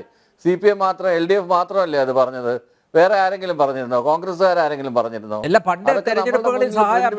സോഷ്യൽ മീഡിയയിലൊക്കെ കേരളത്തിലെ അമീർ, പാർട്ടിയുടെ അമീർ, മുമ്പത്തെ ജമാഅത്തെ കാര്യമല്ല, ഇസ്ലാമിയുടെ അമീർ അതല്ല ഞാൻ തന്നെയാണല്ലോ പറഞ്ഞത്. പറഞ്ഞത്. പിണറായി വിജയൻ എന്നെ നേരിൽ കണ്ട് സഹായം അഭ്യർത്ഥിച്ചിട്ടുണ്ടെന്ന് അദ്ദേഹം തന്നെ തുറന്നത്. നമ്മുടെ വിഷയം നോക്കൂ ജയരാജ്, അങ്ങനെയാണെങ്കിൽ ഈ ജമാഅത്തെ ഇസ്ലാമിയെ ചൈനീസ് കമ്മ്യൂണിസ്റ്റ് പാർട്ടി നേതാക്കന്മാർ എന്തിനാണ് കൂടിക്കാഴ്ചയ്ക്ക് ക്ഷണിച്ചത്? ബെയ്ജിങ്ങിലേക്ക് എന്തിനാണ് ആനയിച്ച് എഴുന്നള്ളിച്ച് കൊണ്ടുപോയത്? ചൈനീസ് കമ്മ്യൂണിസ്റ്റ് പാർട്ടി അവർക്ക് എവിടെയെല്ലാം ഇപ്പൊ ശ്രീലങ്കയിൽ അവർ ഇടപെടൽ നടത്തിയില്ലേ? ചൈന എന്ന് പറയുന്നത് എപ്പോഴും ഡ്രാഗണ് അവരുടെ ഒരു പ്രത്യേക അജണ്ടയുണ്ട്. അവർ എക്സ്പാൻഡിങ് ആണ്. നമ്മളുടെ കണക്കുള്ള രാജ്യമല്ല ചൈന. ചൈനയ്ക്ക് എപ്പോഴും അധിനിവേശത്തിന്റെ വേരുകളാണുള്ളത്. അത് പണ്ട് തൊട്ടേ ചെങ്കിസ് ഖാന്റെ കാലം തൊട്ടാണെങ്കിലും മറ്റു രാജ്യങ്ങളെ അധിനിവേശിച്ച് കയറുന്ന ഒരു സ്വഭാവമാണ് ഈ ഹൂണമാർക്കുള്ളതെന്നുള്ള കാര്യം എല്ലാവർക്കും അറിയാവുന്ന കാര്യമാണ്. അതുകൊണ്ടാണ് അവർ ശാക്തിക ബലാബലത്തിൽ വ്യത്യാസം വരുമ്പോഴത്തേക്കും മറ്റു പല രാജ്യങ്ങളെ അവർ തന്ത്രപ്രധാന കേന്ദ്രമാക്കുന്നത്. ഇപ്പോൾ ശ്രീലങ്കയെ പണയപ്പെടുത്തി, ശ്രീലങ്കയെ ഒരു പരുവത്തിലാക്കി, ശ്രീലങ്കയെ കടക്കണിയിലാക്കി, ശ്രീലങ്കയിൽ അധികാരം പിടിക്കാനായിട്ട് ശ്രമിച്ചു. മാലിദ്വീപിലും ഇതേ ശ്രമം തന്നെ നടത്തി. ഇന്ത്യയുടെ ചുറ്റും കിടക്കുന്ന രാജ്യങ്ങൾ, ഇപ്പോൾ അരുണാചൽ പ്രദേശിലൊക്കെ ഇൻവേഡ് ചെയ്യണമെന്നുണ്ടെങ്കിൽ ഏറ്റവും എളുപ്പമാർഗ്ഗങ്ങൾ ഇതാണ്. അത്തരം വഴികളിലൂടെ ഇന്ത്യയിലേക്ക് കടന്നു കയറാം. ഈ ഡ്രാഗൻ്റെ അവരുടെ പോപ്പുലേഷൻ എക്സ്പാൻഷനെ എങ്ങനെ അത് സോൾവ് ചെയ്യാമെന്നുള്ള നോക്കുന്നത് മറ്റു രാജ്യങ്ങളെ ആക്രമിച്ച് കയറിയാണ്. പക്ഷേ ഇന്ത്യക്ക് അങ്ങനെ ഒരു പോളിസി ഇല്ല. ഇന്ത്യ ഒരിക്കലും അങ്ങനെ ഒരു പോളിസി എടുത്തിട്ടില്ല. നമ്മളുടെ ഉള്ള അതിർത്തികൾ സംരക്ഷിക്കാനേ ശ്രമിച്ചിട്ടുള്ളൂ. വേറെ ആരുടെ സ്ഥലത്ത് ഇപ്പം നമുക്ക് വേണമെങ്കിൽ ബംഗ്ലാദേശ് ലിബറേറ്റ് ഇതെല്ലാം അറിഞ്ഞിട്ടാണോ ചൈനയെ ചങ്കിലേറ്റി നടക്കുന്നത്? ഇതെല്ലാം അറിഞ്ഞിട്ടാണോ ചൈനയെ ചങ്കിലേറ്റി നടക്കുന്നത്? അതൊക്കെ തെറ്റിദ്ധാരണയാണ്. ആരും ചങ്കിലേറ്റ് നടക്കുന്നില്ല. അങ്ങനെയൊന്നും ആരും ചങ്കിലേറ്റ് നടത്തുന്നില്ല. ചൈനയിൽ എന്താണ് നടക്കുന്നതെന്നും കമ്മ്യൂണിസം അല്ല അവിടെ നടക്കുന്നതെന്നും സാമാന്യ ബുദ്ധിയുള്ള തലയ്ക്കകത്ത് താമസമുള്ള എല്ലാ ആളുകൾക്കും അറിയാം. ആര് ചങ്കിനെ ചൈന എന്നൊക്കെ പറയുന്നത് പണ്ടൊക്കെ ആയിരുന്നു.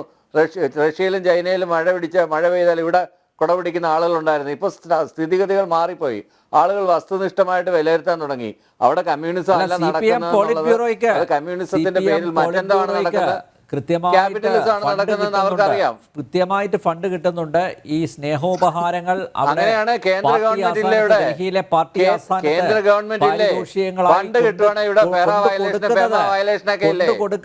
അങ്ങനെ അങ്ങ് പറയാതെ പറയാതെ അല്ല, ഞങ്ങളത് ചിത്രീകരിച്ചു. ഫെമ വയലേഷനും ഉണ്ട്. കൃത്യമായിട്ട് കണക്ക് കൊടുത്ത് ടാക്സ് അടച്ച് കൃത്യമായിട്ട് കണക്ക്, വരവ് ചെലവ് കണക്കുകൾ കൃത്യമായിട്ട് കൊടുക്കുന്ന ഒരു പാർട്ടിയാണ് communist party of India Marxist, വിശിഷ്യ ഇന്ത്യയിൽ. അതുപോലെ തന്നെ കമ്മ്യൂണിസ്റ്റ് പാർട്ടി ഓഫ് ഇന്ത്യയും മറ്റു പല തീവ്രവാദ സംഘടനകൾ, ML പോലുള്ള സംഘടനകൾക്കൊക്കെ ചൈനീസ് ഫണ്ട് വരുന്നുണ്ടുള്ള കാര്യം അന്വേഷിക്കുന്നത് കേന്ദ്ര ഗവൺമെന്റിന്റെ ഉത്തരവാദിത്തമാണ്. കേന്ദ്ര ഗവൺമെന്റ് BJP അല്ലേ ഭരിക്കുന്നത്. ഇത്തരം രാജ്യങ്ങളിൽ നിന്ന് ഫണ്ട് വരും എന്നുള്ളത് കൃത്യമായിട്ട് പിടിച്ചൂടെ? എന്തിനാണ് ED, എന്തിനാണ് ഫെറ വയലേഷൻ റൂള്, എന്തിനാണ് ഫെമ വയലേഷൻ റൂളൊക്കെ വെച്ചിരിക്കുന്നത്? അത് വെച്ചിട്ട് പിടിച്ചിട്ട് ഇത്തരം ഫണ്ടുകൾ മേടിക്കുന്നവരുണ്ടെങ്കിൽ പിടിച്ചകത്തിടണമെന്നേ. ആരാ ചോദ്യം ചെയ്യുന്നേ? ഒരു മനുഷ്യനും ഇവിടെ ചോദ്യം ചെയ്യില്ല. അങ്ങനെ ഒരു ഫണ്ടൊന്നും ഇവിടെ ആർക്കും വരുന്നില്ല. അത് ചുമ്മാ ഊഹാപോഹങ്ങളുടെ പുറത്തുള്ള സംസാരമാണ്. അത് വേറെ കാര്യം. അപ്പോൾ ഇത്തരത്തിലുള്ള കൾട്ടിന്റെ പ്രവർത്തനങ്ങളെ രീതികള് ചിലപ്പോൾ അത് ഇപ്പം അവരുടെ ഒരു രീതിയിൽ ഇപ്പം ഇസ്കോണിനകത്ത് ചേർന്ന് കഴിഞ്ഞാൽ നമ്മളിപ്പോൾ 2-3 മീറ്റിംഗ് അല്ലെ 10 മീറ്റിംഗ് പോയിട്ട് അല്ലെ ഒരു വർഷം മീറ്റിങ്ങിന് പോയിട്ട് പോവാതിരുന്നു കഴിഞ്ഞാൽ ഒരു ദിവസം തന്നെ 10-ലധികം കോളുകൾ നമുക്ക് വരും. 10-ലധികം കോളുകൾ ഇടവിട്ട് നമ്മളിപ്പോൾ ഒരു മീറ്റിങ്ങിലാണെങ്കിലും എന്തെങ്കിലും ഒരു ഇതുണ്ടെങ്കിലും അങ്ങനെ വല്ലാത്തൊരു രീതിയിലാണ്. അതുപോലെ തന്നെ അവരുടെ പല ന്യായങ്ങളും ഹിന്ദു മതവുമായിട്ട് ബന്ധപ്പെടുന്ന ന്യായങ്ങളൊന്നുമല്ല. അവർ പറയുന്നത് ശ്രീകൃഷ്ണനാണ് ഏറ്റവും വലിയ ദൈവം, ശിവ എന്ന് പറയുന്നത് ഡെമോൺ ഗോഡാണെന്നാണ് അവർ പറയുന്നത്. അവർ പറയുന്ന ഭഗവത്ഗീതയുടെ വ്യാഖ്യാനങ്ങളൊന്നും ശരിയായ വ്യാഖ്യാനങ്ങളൊന്നും അല്ല. അതുകൊണ്ടാണ് പറഞ്ഞത് അതൊരു കൾട്ട് സെറ്റപ്പാണ്. ഇസ്കോണിന്റെ പ്രവർത്തന രീതിയല്ല ചർച്ച ചെയ്യുന്നത്. നമ്മുടെ സംവാദത്തിന്റെ വിഷയം അതല്ല. ഡോക്ടർ ജയരാജ്, എന്തുകൊണ്ട് അവിടെ ഹിന്ദുക്കൾ കൂട്ടത്തോടെ ആക്രമിക്കപ്പെടുന്നു? എപ്പോ തുടങ്ങിയതാണ് ഇത്? എപ്പോ തുടങ്ങിയതാണ്? ആ ഒരു ചരിത്ര പശ്ചാത്തലം ശംഖു കൃത്യമായിട്ട് വിശദീകരിച്ച. യെസ്, ഒരു മിനിറ്റ്. ശംഖു എന്തോ പറയുന്നുണ്ട്. Shankhu please. Shri Jayaraj, demon god എന്നല്ല ഡെമിഗോഡ് എന്ന് പറഞ്ഞ അർത്ഥം വരെയാണ്. ഓക്കെ, ഡെമിഗോഡ് എന്നാണ്. ഡെമിഗോഡ് എന്ന് തന്നെയാണ് ഉദ്ദേശിച്ചത്. ഡെമോൺ ഗോഡ് എന്നും പറഞ്ഞിട്ടുണ്ട്, വിശേഷിപ്പിച്ചിട്ടുണ്ട്. ഡെവിൾ ഗോഡ് എന്ന് പറഞ്ഞിട്ടുണ്ട് ശിവയെ. ഈ ഇസ്കോൺകാർ തന്നെ ഡെവിൾ ആണെന്ന് പറഞ്ഞിട്ടുണ്ട്. പല സ്ഥലങ്ങളിലും അവരുടെ പല പുസ്തകങ്ങളിലും ഞാൻ കണ്ടിട്ടുണ്ട്. പ്രത്യേകിച്ച് ഈ പറഞ്ഞ വ്യക്തി ഉണ്ടല്ലോ, ഇപ്പൊ ഈ ബാൻ ചെയ്യപ്പെട്ട വ്യക്തി, ആ വ്യക്തി അങ്ങനെ പറഞ്ഞിട്ടുണ്ട്. അങ്ങനെ പലപ്പോഴും പറഞ്ഞിട്ടുണ്ട്. അതുപോലെ ഭഗവത്ഗീത വ്യാഖ്യാനങ്ങൾ എടുത്തു നോക്കിക്കഴിഞ്ഞാൽ ഡോക്ടർ ജയരാജ് അതിന്റെ ഡീറ്റെയിൽസിലേക്ക് പോകണ്ട. ഡോക്ടർ ജയരാജ് ഇസ്കോൺ എന്ന പ്രസ്ഥാനത്തിന്റെ പ്രവർത്തന രീതിയല്ല നമ്മളിവിടെ ചർച്ച ചെയ്യുന്നത്. പ്ലീസ്, നമ്മൾ അതിന്റെ ഡീറ്റെയിൽസിലേക്ക് പോകേണ്ട കാര്യമില്ല. ഇവിടെ ഒറ്റ കാര്യമേ അറിയാനുള്ളൂ. നമ്മുടെ സഹോദരന്മാർ അവരെ കൂട്ടക്കൊല ചെയ്യുകയാണ്. ക്ഷേത്രങ്ങൾ അവിടെ തകർക്കപ്പെടുന്നു. അവിടുത്തെ മതന്യൂനപക്ഷങ്ങളുടെ ആരാധനാലയങ്ങൾ തകർക്കപ്പെടുന്നു. കൊന്ന് കെട്ടിത്തൂക്കുന്നു. മാധ്യമങ്ങൾക്ക് പ്രവർത്തന സ്വാതന്ത്ര്യം, ഇതെല്ലാം ഉണ്ടായിട്ടും എന്തുകൊണ്ടാണ് ജയരാജ് ഇവിടെയുള്ളവർക്ക് സഹതാപം പോലും ഇല്ലാത്തത്? ഇവിടെ ഇല്ലാത്തവർക്ക് സഹതാപം പോലും ഇല്ലാത്തത് എന്തുകൊണ്ടാണ്? സേവ് ഗാസ അല്ലേ, പിന്നെ മാത്രമല്ല സേവ് ലക്ഷദ്വീപ്, എന്തെല്ലാം പ്രക്ഷോഭങ്ങളായിരുന്നു, മെഴുകുതിരി കത്തിക്കലായിരുന്നു. ഒന്നും കാണുന്നില്ലല്ലോ രാജ. നിങ്ങളുടെ പാർട്ടിക്കാരൊന്നും എന്താ തെരുവിലിറങ്ങാത്തത്? വൈ? എന്താണ് ഹിന്ദുക്കൾ ഇന്ത്യക്കകത്ത് നടക്കുന്നത്? സേവ് മണിപ്പൂർ, അതും കൂടെ പറയൂ. നന്നായി, ഞാൻ വിട്ടുപോയതാണ്. എന്തുകൊണ്ട് ഹിന്ദുക്കളോട്, അവിടെ അവശത അനുഭവിക്കുന്ന, അവിടെ ക്രൂരത അനുഭവിക്കുന്ന ഹിന്ദുക്കളോട് ഐക്യദാർഢ്യം പ്രഖ്യാപിച്ചുകൊണ്ട് ഒരു റാലി നടത്താനുള്ള ചങ്കൂറ്റ എന്തുകൊണ്ട് ഇവിടുത്തെ കമ്മ്യൂണിസ്റ്റ് പാർട്ടിക്കില്ല, ഇവിടുത്തെ കോൺഗ്രസിനില്ല? വൈ? ഇതിന്റെയൊക്കെ കുത്തകാവകാശമുള്ള BJP ഉണ്ടല്ലോ, BJP അങ്ങ് നടത്തട്ടെ. ആദ്യമേ അവർ നടത്തി കാണിക്കട്ടെ. അതല്ല അതിന്റെ ഉത്തരം. അതിനുശേഷം മറ്റു രാജ്യങ്ങളിൽ, ഇപ്പൊ ഇന്ത്യക്ക് പുറത്ത് നിങ്ങളുടെ അജണ്ടയും വ്യക്തമാണ്. ഇന്ത്യക്ക് പുറത്ത് നടക്കുന്ന ഒരു കാര്യത്തിനെ കുറിച്ച് ഡോക്ടർ ജയരാജ്, ഇവിടെ ഹൈന്ദവ സംഘടനകൾ 2 ദിവസങ്ങളായിട്ട് നാടെങ്ങും പ്രതിഷേധ റാലികൾ സംഘടിപ്പിക്കുകയാണ്, പൊതുയോഗങ്ങൾ സംഘടിപ്പിക്കുകയാണ്. അല്ല, ഇവിടെ ജീവിച്ചിരിക്കുന്ന ഹിന്ദുക്കൾക്ക് കൃത്യമായിട്ട് അറിയാം ആരുണ്ടാവും അവരോടൊപ്പം എന്നുള്ളത്. നിങ്ങളൊക്കെ ഈ തെരഞ്ഞെടുപ്പ് വരുന്ന സമയത്ത് മാത്രം അവിടെ പോയി വോട്ടഭ്യർത്ഥിക്കുന്നു എന്നല്ലാതെ അതിനപ്പുറമുള്ള സ്നേഹമോ അല്ലെങ്കിൽ സഹതാപമോ കരുണയോ ഒന്നും ഇല്ലാന്ന് ഹിന്ദുക്കൾ മനസ്സിലാക്കട്ടെ. ഇനിയും മനസ്സിലാക്കിയില്ലെങ്കിൽ ഇത്തരം വിഷയങ്ങളെ അനിലയുടെ കാണേണ്ടത് ഒറ്റ പോയിന്റോടെ ഞാൻ പറഞ്ഞിട്ട് തരാം. അത് മധുസൂദനൻ നായരുടെ ഒരു കവിതയിൽ പറയുന്നുണ്ട്, ഓരോ ശിശുരോധനത്തിലും കേൾപ്പു ഞാൻ 1 കോടി ഈശ്വര വിലാപം. അത് തന്നെയാണ് എവിടെ ഒരു ശിശുവിനോ ഒരു സ്ത്രീക്കോ ഒരു പുരുഷനോ, അത് ഹിന്ദു ആയിക്കോട്ടെ, ഇസ്ലാം ആയിക്കോട്ടെ, ക്രിസ്ത്യാനി ആയിക്കോട്ടെ, എവിടെ അട്രോസിറ്റീസ് ഉണ്ടായാലും അതിനെതിരെ വേദനിക്കുന്ന മനുഷ്യരുള്ളവരെ തന്നെയാണ് കേരളത്തിൽ താമസിക്കുന്നത്. അവർ ഇത്തരത്തിലൊരു വിഷയം ഉണ്ടായാലും അവർ ഉള്ളുകൊണ്ട് വേദനിക്കുകയും ചിലപ്പോൾ പ്രകടനം നടത്തേണ്ടി വരുന്നാൽ പ്രകടനം നടത്തുകയും ഐക്യദാർഢ്യം പ്രഖ്യാപിക്കുകയൊക്കെ ചെയ്യും. അതൊരു പ്രത്യേക കമ്മ്യൂണിറ്റിക്ക് വേണ്ടി മാത്രം ഐക്യദാർഢ്യം പ്രഖ്യാപിക്കുന്നൊന്നും ഡോക്ടർ ജയരാജ്, താങ്കൾ നിഷേധിച്ചാലും താങ്കൾ അത് എതിർത്താലും അതാണ് യാഥാർത്ഥ്യം, അതാണ് വസ്തുത. ഒരു വിഭാഗത്തോട് മാത്രമേ കൂറുള്ളൂ, അവർക്ക് വേണ്ടി മാത്രമേ ഇവിടെ കണ്ണീരൊഴുക്കൂ, അവർക്ക് വേണ്ടി മാത്രമേ ഇവിടെ മെഴുകുതിരി കത്തിക്കൂ, അതാണ് യാഥാർത്ഥ്യം. യെസ്, കേണൽ ഡിന്നി, കലക്കവെള്ളത്ത് മീൻ പിടിക്കുകയല്ലേ ചൈന? ബംഗ്ലാദേശിലെ കലാപത്തിന് പിന്നിൽ അവിടുത്തെ ജമാഅത്തെ ഇസ്ലാമിയാണ്, തീവ്ര ഇസ്ലാമിസ്റ്റുകളാണ്, അതാണ് അതിൻ്റെ വാസ്തവം. പക്ഷേ അവിടെ ഇവരെയൊക്കെ ഇളക്കി വിടുന്നതിന് പിന്നിൽ, കുത്തിത്തിരിപ്പിന് പിന്നിൽ ചൈനയുണ്ട്, മാത്രമല്ല പാകിസ്ഥാനും ഉണ്ട്, അമേരിക്ക ഉണ്ടായിരുന്നു. ഇപ്പോൾ അവിടെ ബൈഡൻ മാറി പുതിയൊരു ഭരണാധികാരി വന്നപ്പോൾ അദ്ദേഹത്തിൻ്റെ നിലപാടിൽ മാറ്റം വന്നിട്ടുണ്ട്. പക്ഷേ ട്രംപ് വന്നപ്പോൾ മാറ്റം വന്നിട്ടുണ്ട്. എങ്കിലും അടിസ്ഥാനപരമായി ഇത്തരത്തിലുള്ള വിഷയങ്ങൾ അത് എത്രത്തോളം അത് കലക്കി അതിൽ നിന്ന് എന്തൊക്കെ ലാഭം കൊയ്യാം എന്നതിൽ ഗവേഷണം നടത്തുകയല്ലേ ചൈന? തീർച്ചയായിട്ടും ചെയ്യാനില്ല, അതിനകത്ത് യാതൊരു സംശയമില്ല. അവരവരുടെ ഇൻട്രസ്റ്റിന് വേണ്ടി അവരെന്തും ചെയ്യും എന്നുള്ളത് നമുക്ക് നേരത്തെ അറിയാവുന്ന കാര്യമാണ്. അതിന് മുൻപ് ജസ്റ്റ് ഒരു കാര്യം മാത്രം ശ്രീ ഡോക്ടർ ജയരാജ് പറഞ്ഞു, അതായത് അവിടുത്തെ ചിന്മയ ദാസ് അദ്ദേഹത്തിന്റെ ഒരു ക്യാരക്ടർ കാരണമാണ് അവരെ അതായത് ഇസ്കോൺ ഡിസോൺ ചെയ്തതെന്ന്. അപ്പൊ അതിന്റെ ഒരു പാരലായിട്ട് നമുക്ക് വേണമെങ്കിൽ കേരളത്തിൽ നടന്ന പ്രൊഫസർ TJ ജോസഫിന്റെ കൈവെട്ട് സംഭവത്തിൽ നമുക്ക് കണ്ടു. അവിടെ ആ ഒരു വിഷയം വന്നപ്പോൾ എങ്ങനെയാണ് അവിടുത്തെ സഭയും മറ്റാളുകളും അതിനെ സമീപിച്ചത്, അദ്ദേഹത്തിന് ഒറ്റപ്പെടുത്തിയത് എങ്ങനെയാണെന്ന് നമുക്കറിയാം. കാരണം ഭയമാണ്.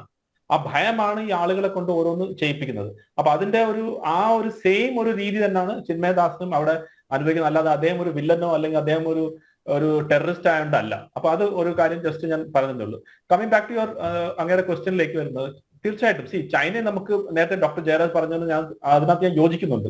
നമുക്ക് അവരെ കുറ്റം പറയാൻ പറ്റത്തില്ല. കാരണം അവരുടെ താല്പര്യം എവിടെയൊക്കെയാണോ അവരത് തീർച്ചയായിട്ടും അതിനെ എക്സ്പ്ലോയിറ്റ് ചെയ്യും. അങ്ങനെ തന്നെ ചെയ്തിട്ടുള്ളൂ, അങ്ങനെ തന്നെ ഇനി ചെയ്യത്തുള്ളൂ.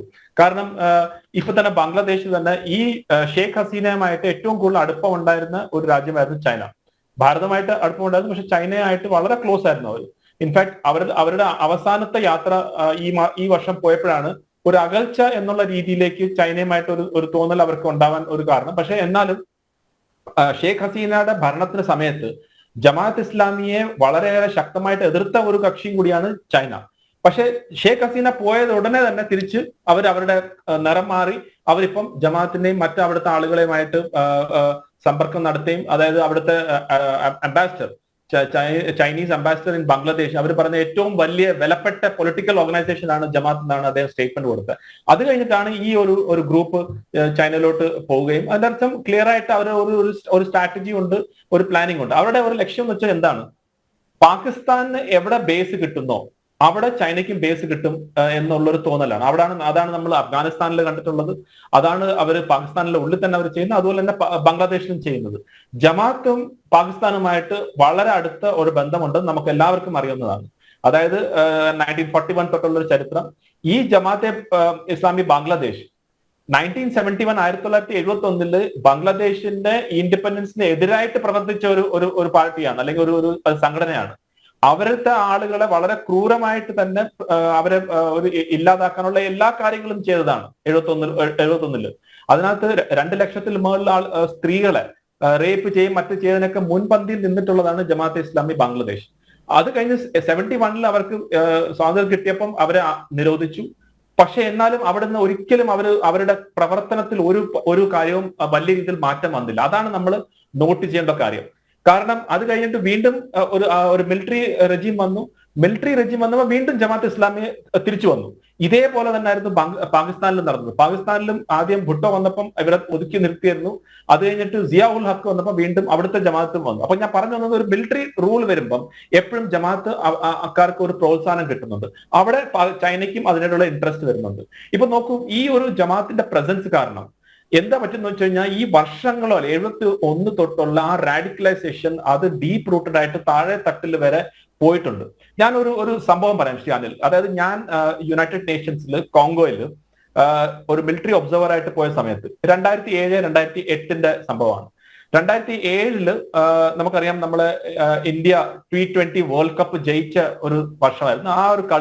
ആ കളി ഞങ്ങൾ അവിടെ ഒരു വലിയൊരു ഒരു ഹാളിൽ ഇരുന്നാണ് കണ്ടത്.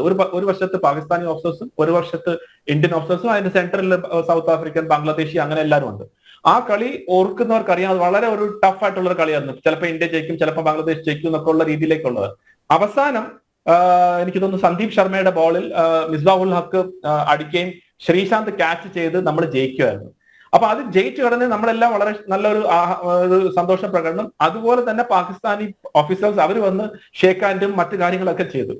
അതേ സമയത്ത് അവിടെ കരച്ചിൽ ഞങ്ങൾ കണ്ടത്, ലിറ്ററലി കരഞ്ഞുകൊണ്ടിരുന്നത് ബംഗ്ലാദേശി ഓഫീസേഴ്സ്, ബംഗ്ലാദേശിയിലെ ആളുകളായിരുന്നു. അപ്പം എനിക്ക് പെട്ടെന്ന് നമ്മളെല്ലാം ഇൻഹരിയർ നഗറിലെ ജഗദീഷ് കരയുന്നതൊക്കെ ഉള്ള ഒരു രീതിയിലായിരുന്നു. അവർ പൊട്ടിക്കരയായിരുന്നു. അപ്പം ഈ പാകിസ്ഥാനി ഓഫീസേഴ്സ് തന്നെ അതിശയപ്പെട്ടു, ഇവരെന്തിനാണ് കരുതുന്നത്, ഞങ്ങളാണ് തോറ്റത്, ഞങ്ങൾക്ക് പ്രശ്നമില്ല, പക്ഷെ അവർ തോറ്റു. അപ്പോഴാണ് നമ്മൾക്ക് മനസ്സിലാക്കേണ്ടത് ഇവരെ ഉള്ളിലുള്ള എത്രമാത്രം ആ ഡീപ്പ് റൂട്ടഡ് ആയിട്ട് ഭാരതത്തിന്റെ അഗേൻസ്റ്റ് ആയിട്ടുള്ള ഹേട്രഡ് ഒരു വിഭാഗം ആളുകൾ, അതായത് നേരത്തെ പറഞ്ഞ സൈന്യത്തിന്റെ ഉള്ളിൽ തന്നെ ഒരു വിഭാഗം ആളുകളിൽ ആ ഒരു കാര്യം ഉണ്ട് എന്നത് അപ്പൊ മനസ്സിലായി. അത് കഴിഞ്ഞിട്ടുള്ള സിസ്റ്റമാറ്റിക് ആയിട്ടുള്ള ഓരോ കാര്യങ്ങളും നമ്മൾ നോക്കുകയാണെങ്കിൽ ആ ഒരു കാര്യം എപ്പോഴും വരുന്നത്. അതാണ് ഇപ്പം ഇവിടെ നടക്കുന്നത്. നേരത്തെ ശ്രീ ശങ്കുട്ടിദാസ് വളരെ കൃത്യമായിട്ട് ആ പെർസെന്റേജ് ഓഫ് പോപ്പുലേഷൻ എങ്ങനെയാണ് കുറഞ്ഞു വന്നതെന്ന് പറഞ്ഞു.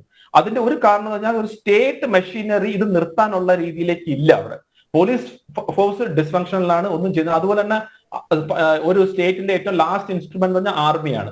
ആർമിയെ ഇറക്കണമെങ്കിൽ തന്നെ ആർമിയിലുള്ളിൽ തന്നെ ഇത്രയും ആയിട്ടുള്ള റാഡിക്കലൈസ്ഡ് ആളുകളുള്ളപ്പോൾ അവരും ഒന്നും ചെയ്യത്തില്ല. ഇപ്പൊ തന്നെ ഈ ഒരു ഓഗസ്റ്റ് മാസത്തിൽ നിന്ന് ഇവിടം വരെ നടന്നിട്ടുള്ള പല സംഭവങ്ങളിലും ആർമി നോക്കി നിൽക്കുകയാണ് അവിടെ ഹിന്ദുസിന് അഗേൻസ്റ്റ് ആയിട്ടുള്ള അട്രോസിറ്റീസ് ചെയ്തിട്ടുള്ളത്. അപ്പൊ പറഞ്ഞു വന്നത് ഈ ഒരു സിസ്റ്റം ഇത് വളരെ ഭയാനകമായിട്ടുള്ള ഒരു രീതിയിലേക്ക് തന്നെയാണ് പോകുന്നത്.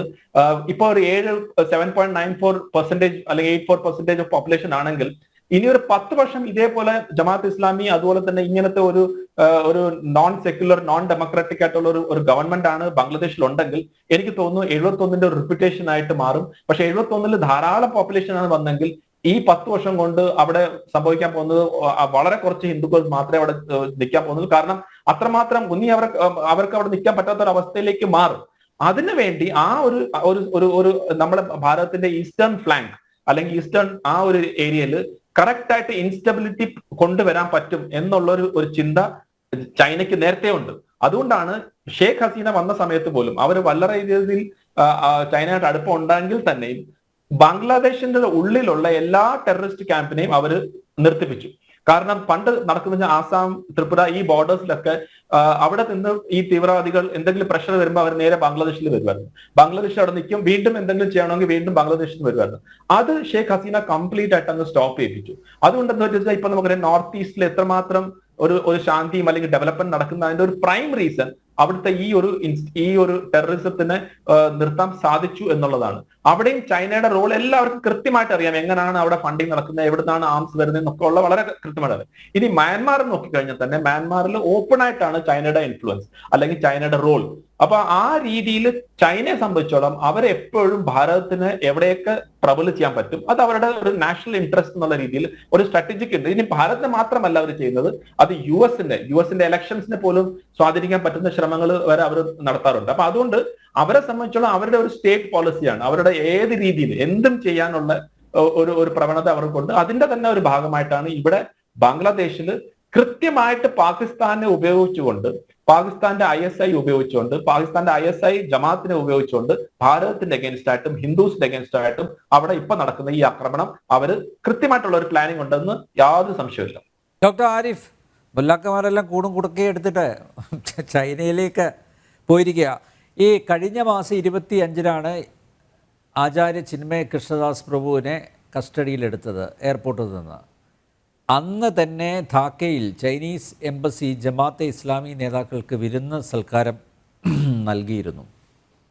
അതായത് അറിയാലോ എന്താണ് അവിടെ സംഭവിച്ചത്, ഇവർ തമ്മിലുള്ള അന്തർധാര എന്താണെന്ന് വളരെ വ്യക്തമല്ലേ? യെസ്, ജമാഅത്ത് ഇസ്ലാമിയുടെ നിലപാടുകൾ അത് വളരെ കാലങ്ങൾക്ക് മുന്നേ തന്നെ ഇന്ത്യയുടെ ആ ഒരു സ്വാതന്ത്ര്യ സമരവുമായി ബന്ധപ്പെടുത്തി തന്നെ പറയുകയാണെങ്കിൽ നമുക്കറിയാം, ഇന്ത്യയുടെ ആ വിഭജനത്തോട് അവർക്ക് എതിർപ്പ് ഉണ്ട് എന്ന് പറയുമ്പോൾ അതിൻ്റെ കാരണം എന്താണ്? അത് മുസ്ലിം ഉമ്മത്തിനെ ഡിവൈഡ് ചെയ്യുന്നു എന്നുള്ള രീതിയിൽ കാണുകയും വേണ്ടത് ഒരു ഇന്ത്യ മൊത്തം ഇസ്ലാമിക രാജ്യമാക്കുന്നതിന് വേണ്ടിയിട്ട് സ്വപ്നം കാണുകയും ചെയ്ത ഒരു കാര്യം അവിടെ ഉണ്ട് ജമാഅത്ത് ഇസ്ലാമിയെ സംബന്ധിച്ചിടത്തോളം. എന്നിരുന്നാലും വേറെ വഴിയില്ലാത്തത് കൊണ്ട് പാകിസ്ഥാനാക്കി മുറിച്ചു മാറ്റപ്പെടുമ്പോൾ പോലും സ്വാതന്ത്ര്യം നേടുന്ന ഘട്ടം എത്തുമ്പോഴും അന്നും അവർ പറഞ്ഞിരുന്നത് ഇതിൽ വലിയ കഥയൊന്നുമില്ല. കാരണം എന്താണ്? അത് ഇപ്പോൾ എന്താണ് ഇപ്പോൾ ഭരിച്ചുകൊണ്ടിരിക്കുന്നതും കാഫിറുകൾ, ഇനി വരാൻ പോകുന്നതും കാഫിറുകൾ. അപ്പോൾ അതിനേക്കാളും നല്ലത് ബ്രിട്ടീഷുകാരാണ്. അവരൊന്നുമില്ലെങ്കിൽ പുസ്തകത്തിൻ്റെ ആളുകളാണല്ലോ, ക്രിസ്ത്യാനികളാണല്ലോ. അപ്പോൾ അതുകൊണ്ട് ബ്രിട്ടീഷുകാർ ഭരിക്കുന്നത് തന്നെയാണ് നല്ലത് എന്ന നിലപാട് പോലും അവർ എടുത്തിട്ടുണ്ട്. അപ്പോൾ എങ്ങനെ നോക്കിയാലും ആ രീതിയിൽ എന്ത് കാണുമ്പോഴും അതിനകത്ത് മതം വെച്ചുകൊണ്ട് അളക്കുകയും അതിനു വേണ്ടിയിട്ട് പറയുകയും ചെയ്യുന്ന രീതി അതിവിടെ കാണാം. ഒന്നാമത്തെ കാര്യം. രണ്ടാമത്തേത്, ഇപ്പോൾ നമ്മൾ ഈ പറയുന്ന ചൈനയുമായിട്ടുള്ള ബന്ധമൊക്കെ പറയുമ്പോൾ അതൊരു കമ്മ്യൂണിസവുമായി ബന്ധം എന്നുള്ളതിനേക്കാൾ ഉപരിയായിട്ട് ഇസ്ലാമിന് അല്ലെങ്കിൽ ജമാഅത്തെ ഇസ്ലാമിയെ സംബന്ധിച്ചിടത്തോളം അവർ മുന്നോട്ട് വെക്കുന്ന ഇസ്ലാമിക രാഷ്ട്ര സങ്കല്പങ്ങൾ അതൊരു പൊളിറ്റിക്സ് തന്നെയാണ്. ആ പൊളിറ്റിക്സിന്റെ ഭാഗമായിട്ടുള്ള കാര്യങ്ങൾ അവിടെ സാധ്യമാകണം എങ്കിൽ അവർക്ക് ഏറ്റവും അടിസ്ഥാനപരമായിട്ട് വേണ്ടത് ചില സപ്പോർട്ട് തന്നെയാണ്. ആ സപ്പോർട്ട് നിലവിൽ ഇന്ത്യൻ സബ് കോണ്ടിനെന്റിൽ ഇന്ത്യക്കെതിരെ അത് ലഭിക്കാനുള്ള ഏറ്റവും വലിയ സാധ്യത അത് പാകിസ്ഥാനിലൂടെ ഇവിടെ സൂചിപ്പിച്ച കഴിഞ്ഞ കാര്യങ്ങളാണ്. അത് നിരന്തരം കിട്ടിക്കൊണ്ടിരിക്കുന്നത് ചൈനയിൽ നിന്ന് തന്നെയാണ്. അപ്പോൾ അതുകൊണ്ട് അതൊരു വലിയ ഒരു സഹായം തന്നെയായിട്ട് നമുക്ക് കാണാം. നമുക്കറിയാം, കുറച്ച് നാളുകൾക്ക് മുന്നേ മാൽഡീവ്സിലെ ഒരു വിഷയമുണ്ടായ സമയത്തും അവിടെ നമ്മൾ കണ്ടു ഇന്ത്യയെ പിണക്കുന്നു, അതേസമയം അപ്പുറത്ത് ചൈനയിൽ പോയിട്ട് മീറ്റിംഗ് കൂടുന്ന അവസ്ഥ നമ്മൾ കണ്ടു. അപ്പോൾ എന്താണ് അവിടെ മനസ്സിലാക്കുന്നത്? ഇസ്ലാമിക രാഷ്ട്ര സങ്കല്പം കൊണ്ട് നടക്കുന്ന ആളുകൾക്കെല്ലാം തന്നെ വലിയ തോതിൽ സഹായം കൊടുക്കുന്ന ആളുകളായിട്ട് മാറുന്നു ഈ പറയുന്ന ചൈന. എന്നാൽ നമ്മൾ അവിടെ കാണേണ്ട ഒരു കാര്യം, ഇതേ ചൈന തന്നെയാണ് അവിടെ ഉയ്ഗൂർ മുസ്ലിങ്ങളെ മൂട്ടിനടിച്ചിട്ട് ഓടിക്കുന്നത് എന്നും കൂടി നമ്മൾ കാണണം. ഇതാരും പറയാറില്ല. ഈ ചൈന അവിടെ ചെയ്തു കൂട്ടുന്ന മുസ്ലിം കൂട്ടക്കൊല അല്ലെങ്കിൽ അവരെ ഇതുപോലെ കോൺസെൻട്രേഷൻ ക്യാമ്പിൽ ഇട്ടുകൊണ്ട് നടത്തുന്ന ഒരു ചീനവൽക്കരണം എന്ന് വിളിക്കുന്ന ഒരു സംഗതിയാണ്, സിനിഫിക്കേഷൻ എന്നൊക്കെയാണ് അവർ വിളിക്കുക. എന്ന് വെച്ചാൽ ഇപ്പോൾ നമ്മുടെ നാട്ടിൽ മുസ്ലിം പള്ളി എന്ന് പറയുമ്പോൾ നമ്മളെ മനസ്സിലേക്ക് ആദ്യം വരുന്ന പള്ളിയുടെ മിനാരമാണെന്നുണ്ടെങ്കിൽ ചൈനയിൽ നിങ്ങൾക്ക് മിനാരമുള്ള പള്ളികൾ ഇനി അധികം നാൾ കാണാൻ കഴിയില്ല. ഓരോ മിനാരമുള്ള പള്ളിയും അവരെടുത്ത് വെച്ച് അത് തട്ടിപ്പൊളിച്ച് അത് ചൈനയുടെ രൂപത്തിലുള്ള ആർക്കിടെക്ചർ അവിടെ പണിയുന്ന അവസ്ഥയിൽ അറബിയിലുള്ള എന്ത് സാധനം കണ്ടു കഴിഞ്ഞാലും അത് അത് ചൈനയിലാക്കുന്ന അവസ്ഥ, അറബി പഠിക്കുന്നത് നിരോധിക്കുന്ന അവസ്ഥ, അങ്ങനെ ഓരോന്നായിട്ട് ചെയ്തുകൊണ്ട് ഒരു ചീനവൽക്കരണം അവിടെ നടത്തുന്നു. കാരണം എന്താണ്? ചൈനയ്ക്ക് അറിയാം ഈ പറയുന്ന ഇസ്ലാം എന്ന് പറയുന്നത് ചൈനയെ സംബന്ധിച്ചിടത്തോളം വലിയ തോതിൽ അവരുടെ സാമ്രാജ്യത്വ സങ്കല്പങ്ങൾക്ക് വലിയ വിലങ്ങതടിയായിട്ട് നിൽക്കുന്ന ഒരു കാര്യം കൂടിയാണെന്ന് അറിയുന്നതുകൊണ്ട് അവർ അതിനെ കൺട്രോൾ ചെയ്യാനുള്ള വഴി അവിടെ ചെയ്യുന്നുണ്ട്. പിന്നെ ചൈന ആയതുകൊണ്ട് ലോകത്ത് ആരും തന്നെ അവർക്കെതിരെ പറയുന്നില്ല എന്നുള്ളതാണ് ഒരു പ്രധാന കാര്യം. എന്ന് വെച്ചാൽ സാധാരണ ഇപ്പോൾ ഇവിടെ പറഞ്ഞു, ഇപ്പോൾ ശംഖുവൊക്കെ സംസാരിക്കുമ്പോഴാണെങ്കിലും പറയുന്ന ഒരു കാര്യമുണ്ട്. അതായത് എന്തുകൊണ്ട് ഈ വിഷയം വരുമ്പോൾ ഒരു സേവ് ഗാസ പോലെ അല്ലെങ്കിൽ ഓൾ ഐസ് ഓൺ റാഫ പോലെ ഓൾ ഐസ് ഓൺ ഒരു ബംഗ്ലാദേശ് എന്തുകൊണ്ട് വരുന്നില്ല എന്നൊരു ചോദ്യം, അല്ലെങ്കിൽ അങ്ങനെ ഒരു ആശയമാണ് ഇവിടെ ഉന്നയിക്കപ്പെടുന്നത്. ഇത് കഴിഞ്ഞ ദിവസം നമ്മൾ പറഞ്ഞു, അതായത് നമ്മൾ ബംഗ്ലാദേശിനെ കുറിച്ച് ഇപ്പോൾ പറയുന്നു, ഇതേ സംഗതി ഈ ബംഗ്ലാദേശിൽ എന്താണോ ഇപ്പോൾ നടക്കുന്നത് ഇത് കാലങ്ങളായിട്ട് പാകിസ്ഥാനിൽ നടക്കുന്നുണ്ട്. അവിടെയുള്ള ഹിന്ദുക്കളെ കൂട്ടക്കൊല നടത്താൻ തുടങ്ങിയിട്ട് വർഷങ്ങളായി. അവിടെ ഓൾമോസ്റ്റ് 7% അടുത്തേക്ക് എത്തിക്കഴിഞ്ഞു. 7 ആണോ 5 ആണോ എന്തായാലും വിഭജനത്തിന്റെ സമയത്ത് 20% അടുത്തുണ്ടായിരുന്ന ഹിന്ദു പോപ്പുലേഷൻ ഇന്ന് അവിടെ 5% അടുത്താണെന്ന് പറയുമ്പോൾ, എണ്ണം തെറ്റുണ്ടെങ്കിൽ ക്ഷമിക്കുക, എന്തായാലും 10 താഴെയാണെന്ന് വരുമ്പോൾ അവിടെ എവിടെ പോയി ആളുകൾ? ഇത് വെറുതെ അങ്ങ് കുറയല്ലോ ചെയ്യുന്നത്. നമ്മളിങ്ങനെ കീറി മുറിച്ചിടാനുള്ള പേപ്പറോ അല്ലെങ്കിൽ മറ്റെന്തെങ്കിലും സാധനം അല്ലല്ലോ, കടലിൽ എറിഞ്ഞല്ലോ കളയുന്നത്. ആളുകളെ കൊന്നു തള്ളുന്നു, മതപരിവർത്തനം നടത്തുന്നു, തട്ടിക്കൊണ്ടുപോകുന്നു, ഇതുപോലെ നിരന്തരം ചെയ്യുന്നു. അവരുടെ സ്ഥാപനങ്ങൾ തകർക്കുന്നു, അവരെ അടിമ വേല നടത്തുന്ന അവസ്ഥയിലേക്ക് വരെ കൊണ്ടുവന്നു. ചില ചിത്രങ്ങളൊക്കെ നിങ്ങൾ കണ്ടു കാണും, അവരോട് കാണിക്കുന്ന വിവേചനം. ഇതെല്ലാം നമ്മളിവിടെ കാണുമ്പോൾ എന്തുകൊണ്ട് ഇവിടെ ഒരു സേവ് ഹിന്ദുസ് ഇൻ പാകിസ്ഥാൻ എന്ന് പറഞ്ഞിട്ടൊരു ഒരു നിലവിളി കാണുന്നില്ല എന്നൊരു ചോദ്യം ഇവിടെ വരുമ്പോൾ ഞാൻ അത് കാണുന്നത് എങ്ങനെയെന്ന് പറഞ്ഞു കഴിഞ്ഞാൽ, അത് 2 രീതിയിലാണ് അത് ഇവിടെ ഒരു കാര്യം ഉറപ്പിക്കുന്നത്. ഒന്ന്, ഈ ഇരവാദം നടത്തിക്കൊണ്ട് സമൂഹത്തെ കയ്യിലെടുത്ത് അല്ലെങ്കിൽ മാനിപ്പുലേറ്റ് ചെയ്ത് തങ്ങളുടെ ന്യായവും അന്യായവുമായ കാര്യങ്ങൾക്ക് വേണ്ടിയിട്ട് ആളുകളെ കുഴപ്പത്തിൽ ചാടിക്കുന്ന പരിപാടി അതെങ്ങനെയാണ് ഇവിടുത്തെ മുസ്ലിം സമുദായം ചെയ്യുന്നത്? ഈ സേവ് ഗാസയുടെ പേരിലാണെങ്കിലും ഇതുപോലെ പൗരത്വ ഭേദഗതി ബില്ലിന്റെ സമയത്ത് കണ്ടതാണെങ്കിൽ ഏത് തരം ഇതുപോലെ വിഷയം വന്നു കഴിഞ്ഞു, മണിപ്പൂരിന്റെ വിഷയത്തിൽ പോലും സേവ് മണിപ്പൂർ എന്ന് പറയുമ്പോൾ നമ്മൾ വിചാരിക്കുക അവിടെ ഒരു വലിയ ഒരു മതപരമായ ഒരു ക്ലാഷ് നടക്കുന്നു, അതുകൊണ്ട് അതിൽ ആത്മാർത്ഥമായിട്ട് ഇടപെടണം എന്നുള്ള രീതിയിലാണ് ഈ പറയുന്നത് എന്ന രീതിയിൽ നോക്കുമ്പോൾ ഇത് പറയുന്നത് കൂടുതൽ ആരാണ്? ഇതേ ഇസ്ലാമിക സമൂഹമാണ്. കാരണം അവരെ സംബന്ധിച്ചിടത്തോളം അവരുടെ പ്രഖ്യാപിത ശത്രു എന്നുള്ള നിലയ്ക്ക് അവിടെ നിൽക്കുന്ന സംഘപരിവാറിനെ അടിക്കാൻ വേണ്ടിയിട്ടുള്ളൊരു നല്ലൊരു വടിയായിട്ട് അവരതിനെ കണക്കാക്കുമ്പോൾ ആ മണിപ്പൂർ പ്രശ്നത്തിൽ യഥാർത്ഥത്തിൽ മതമാണോ അതോ എത്നിക് ആയിട്ടുള്ള വിഷയങ്ങളാണോ എന്നുപോലും അവർ ഓർക്കാതെ അവിടെ മതം തൽക്കാലം തിരികെ കയറ്റിയാൽ മതി എന്ന് പറഞ്ഞുകൊണ്ട് അതിനകത്ത് ആ ഇരവാദത്തിനുള്ള സ്കോപ്പ് കണ്ടെത്തുന്നത് നമ്മൾ ഒന്ന് കണ്ടുപഠിക്കേണ്ടത് തന്നെയാണെന്നാണ് ഞാൻ പറയാം. ഇങ്ങനെ എല്ലാ തരത്തിലും എവിടെയൊക്കെ ഈ ന്യൂനപക്ഷ അല്ലെങ്കിൽ ഈ ഇരവാദം ഇറക്കാൻ കഴിയുന്ന മേഖലകളുണ്ടോ അത് തപ്പിപ്പിടിച്ച് അതിനകത്തേക്ക് അത് ഇറക്കി വെച്ച് സമൂഹത്തെ മാനിപ്പുലേറ്റ് ചെയ്യുന്ന പരിപാടി അത് ഈ ഒരു കൂട്ടം ആളുകൾ ചെയ്യുന്നത്, ആഗോളതലത്തിൽ ചെയ്യുന്നത്. ഇപ്പോൾ ഗ്ലോബലൈസ് ഇന്തിഫാദ എന്ന് പറഞ്ഞ് ചെയ്യുമ്പോൾ പോലും അവിടെ മറച്ചു വെക്കപ്പെടുന്നത് എന്താണ്? ഇസ്രായേലിന്റെ ചരിത്രം അവിടെ ആരും ചർച്ച ചെയ്യരുത് എന്നുള്ളൊരു നിർബന്ധം തന്നെയാണ് അവിടെ അവർ മുന്നിൽ എടുത്തു പിടിക്കുന്നത് എന്ന് പറഞ്ഞ പോലെ ഓരോ വിഷയത്തിൽ അത് നമുക്ക് കാണാം. അപ്പോൾ ഇനി ഹിന്ദു സമുദായത്തിന്റെ പേരിൽ ഇത് പറയുമ്പോൾ ഒന്നാമത്തെ കാര്യം അങ്ങനെ ഒരു കരച്ചിൽ കാണുന്നില്ല എന്നുള്ളതിൽ ഞാൻ സന്തോഷവാനാണ്. കാരണം എന്താണ്, നമ്മളെ സംബന്ധിച്ചിടത്തോളം ഒരാൾ കൊല്ലപ്പെടുകയോ അല്ലെങ്കിൽ ഒരു യുദ്ധം ഉണ്ടാവുകയോ ചെയ്യുമ്പോൾ അതിൽ നിലവിളിക്കേണ്ടത് മതം നോക്കിയിട്ടല്ല എന്ന ഉത്തമ ബോധ്യം നമുക്കുണ്ട്. അവിടെ ആര് കൊല്ലപ്പെട്ടാലും എവിടെ യുദ്ധമുണ്ടായാലും നമ്മൾ അതിനെതിരാണ് എന്ന് പറയുന്ന ആ നിലപാടിനോട് കൂടുതൽ ചേർന്ന് നിൽക്കുന്നത് ആരാണ്? അത് ഇവിടുത്തെ ഹിന്ദു സമൂഹമാണെന്നല്ലേ വരുന്നത്. അവരെ സംബന്ധിച്ചിടത്തോളം യുദ്ധങ്ങൾ അവസാനിക്കണം എന്നുള്ള നിലയിലേക്ക് അവർ കാര്യങ്ങൾ പറയുമ്പോൾ അവിടെ ഹിന്ദു ആണ് അതുകൊണ്ട് കരയാം എന്നല്ലല്ലോ അവർ പറയുന്നത് എന്നത് കാണുമ്പോൾ ഒരു ആശ്വാസം തന്നെയാണ്. എന്നാലും ഈ വിഷയം അഡ്രസ്സ് ചെയ്യപ്പെടുന്നില്ല എന്നൊരു വിഷയം വരുമ്പോൾ അവിടെ ഒരു വിഷമമുണ്ട്. അവിടെ പ്രത്യേകിച്ചും ഇതിനെക്കുറിച്ച് ഒന്നും മിണ്ടുന്നില്ല, മിണ്ടുന്നവരെ മിണ്ടരുത് എന്നും കൂടി പറയുന്നത് കാണുമ്പോൾ ആ വിഷമം അവിടെ കടുപ്പിക്കേണ്ടി വരുന്നു. ഇതാണ് നമ്മുടെ മുന്നിലുള്ള ഒരു സ്റ്റേറ്റ്മെന്റ് ഇറക്കി. ഇപ്പോൾ പറയാലോ, ഞങ്ങൾ അപലപിച്ചു, ഞങ്ങൾ പ്രസ്താവന ഇറക്കി, ധാരാളം, അവിടെ കഴിഞ്ഞു. യെസ്. അപ്പൊ ഞാൻ പറഞ്ഞു വന്നത് എന്താന്ന് പറഞ്ഞു കഴിഞ്ഞാൽ, ഒരു കാര്യം ഇവിടെ ഈ ഇസ്ലാമിക പക്ഷത്തുള്ള ആളുകൾ ഇരവാദം ഇറക്കി ഈ ലോക ശ്രദ്ധ പിടിച്ചുപറ്റി വിഷയങ്ങളെ പ്രശ്നവൽക്കരിക്കുന്നത് കണ്ട് തൽക്കാലം അസൂയപ്പെടാനേ ഹിന്ദുക്കൾക്ക് വിധിയുള്ളൂ എന്നതാണ് എനിക്കിവിടെ അടിവരായിട്ട് പറയാനുള്ളത്. അതുപോലെ നിങ്ങൾക്ക് ഈ ഹിന്ദുക്കൾ നേരിടുന്ന വിഷയത്തെ ഉയർത്തി കാണിച്ച് ഒരു ആഗോള ശ്രദ്ധ പിടിച്ചു പറ്റുന്ന രീതിയിലേക്ക് കൊണ്ടുവന്ന് അതിനെ ഇതേപോലെ ചർച്ചയാക്കി UN ഒക്കെ പറന്നു വന്ന് ഇടപെടുന്ന രീതിയിലേക്കൊക്കെ കാര്യങ്ങൾ കൊണ്ടെത്തിക്കാൻ അത് നിങ്ങളെ കൊണ്ട് സാധിക്കില്ല എന്നുള്ളത് തന്നെയാണ് എനിക്ക് പറയാനുള്ളത്. അത് സാധിക്കാത്തതിന്റെ കാരണം ഞാനിവിടെ പറഞ്ഞു കഴിഞ്ഞുകൊണ്ട് ആവർത്തിക്കുന്നില്ല എന്ന് മാത്രം. പക്ഷേ ഇതിന് അഡ്രസ്സ് ചെയ്യപ്പെടണം. അതിന് വേണ്ട കാര്യങ്ങൾ നമ്മളിവിടെ വേണം. അവിടെ ചെയ്യേണ്ട ആളുകൾ അത് ചെയ്യുന്നുണ്ടോ? ഇല്ല.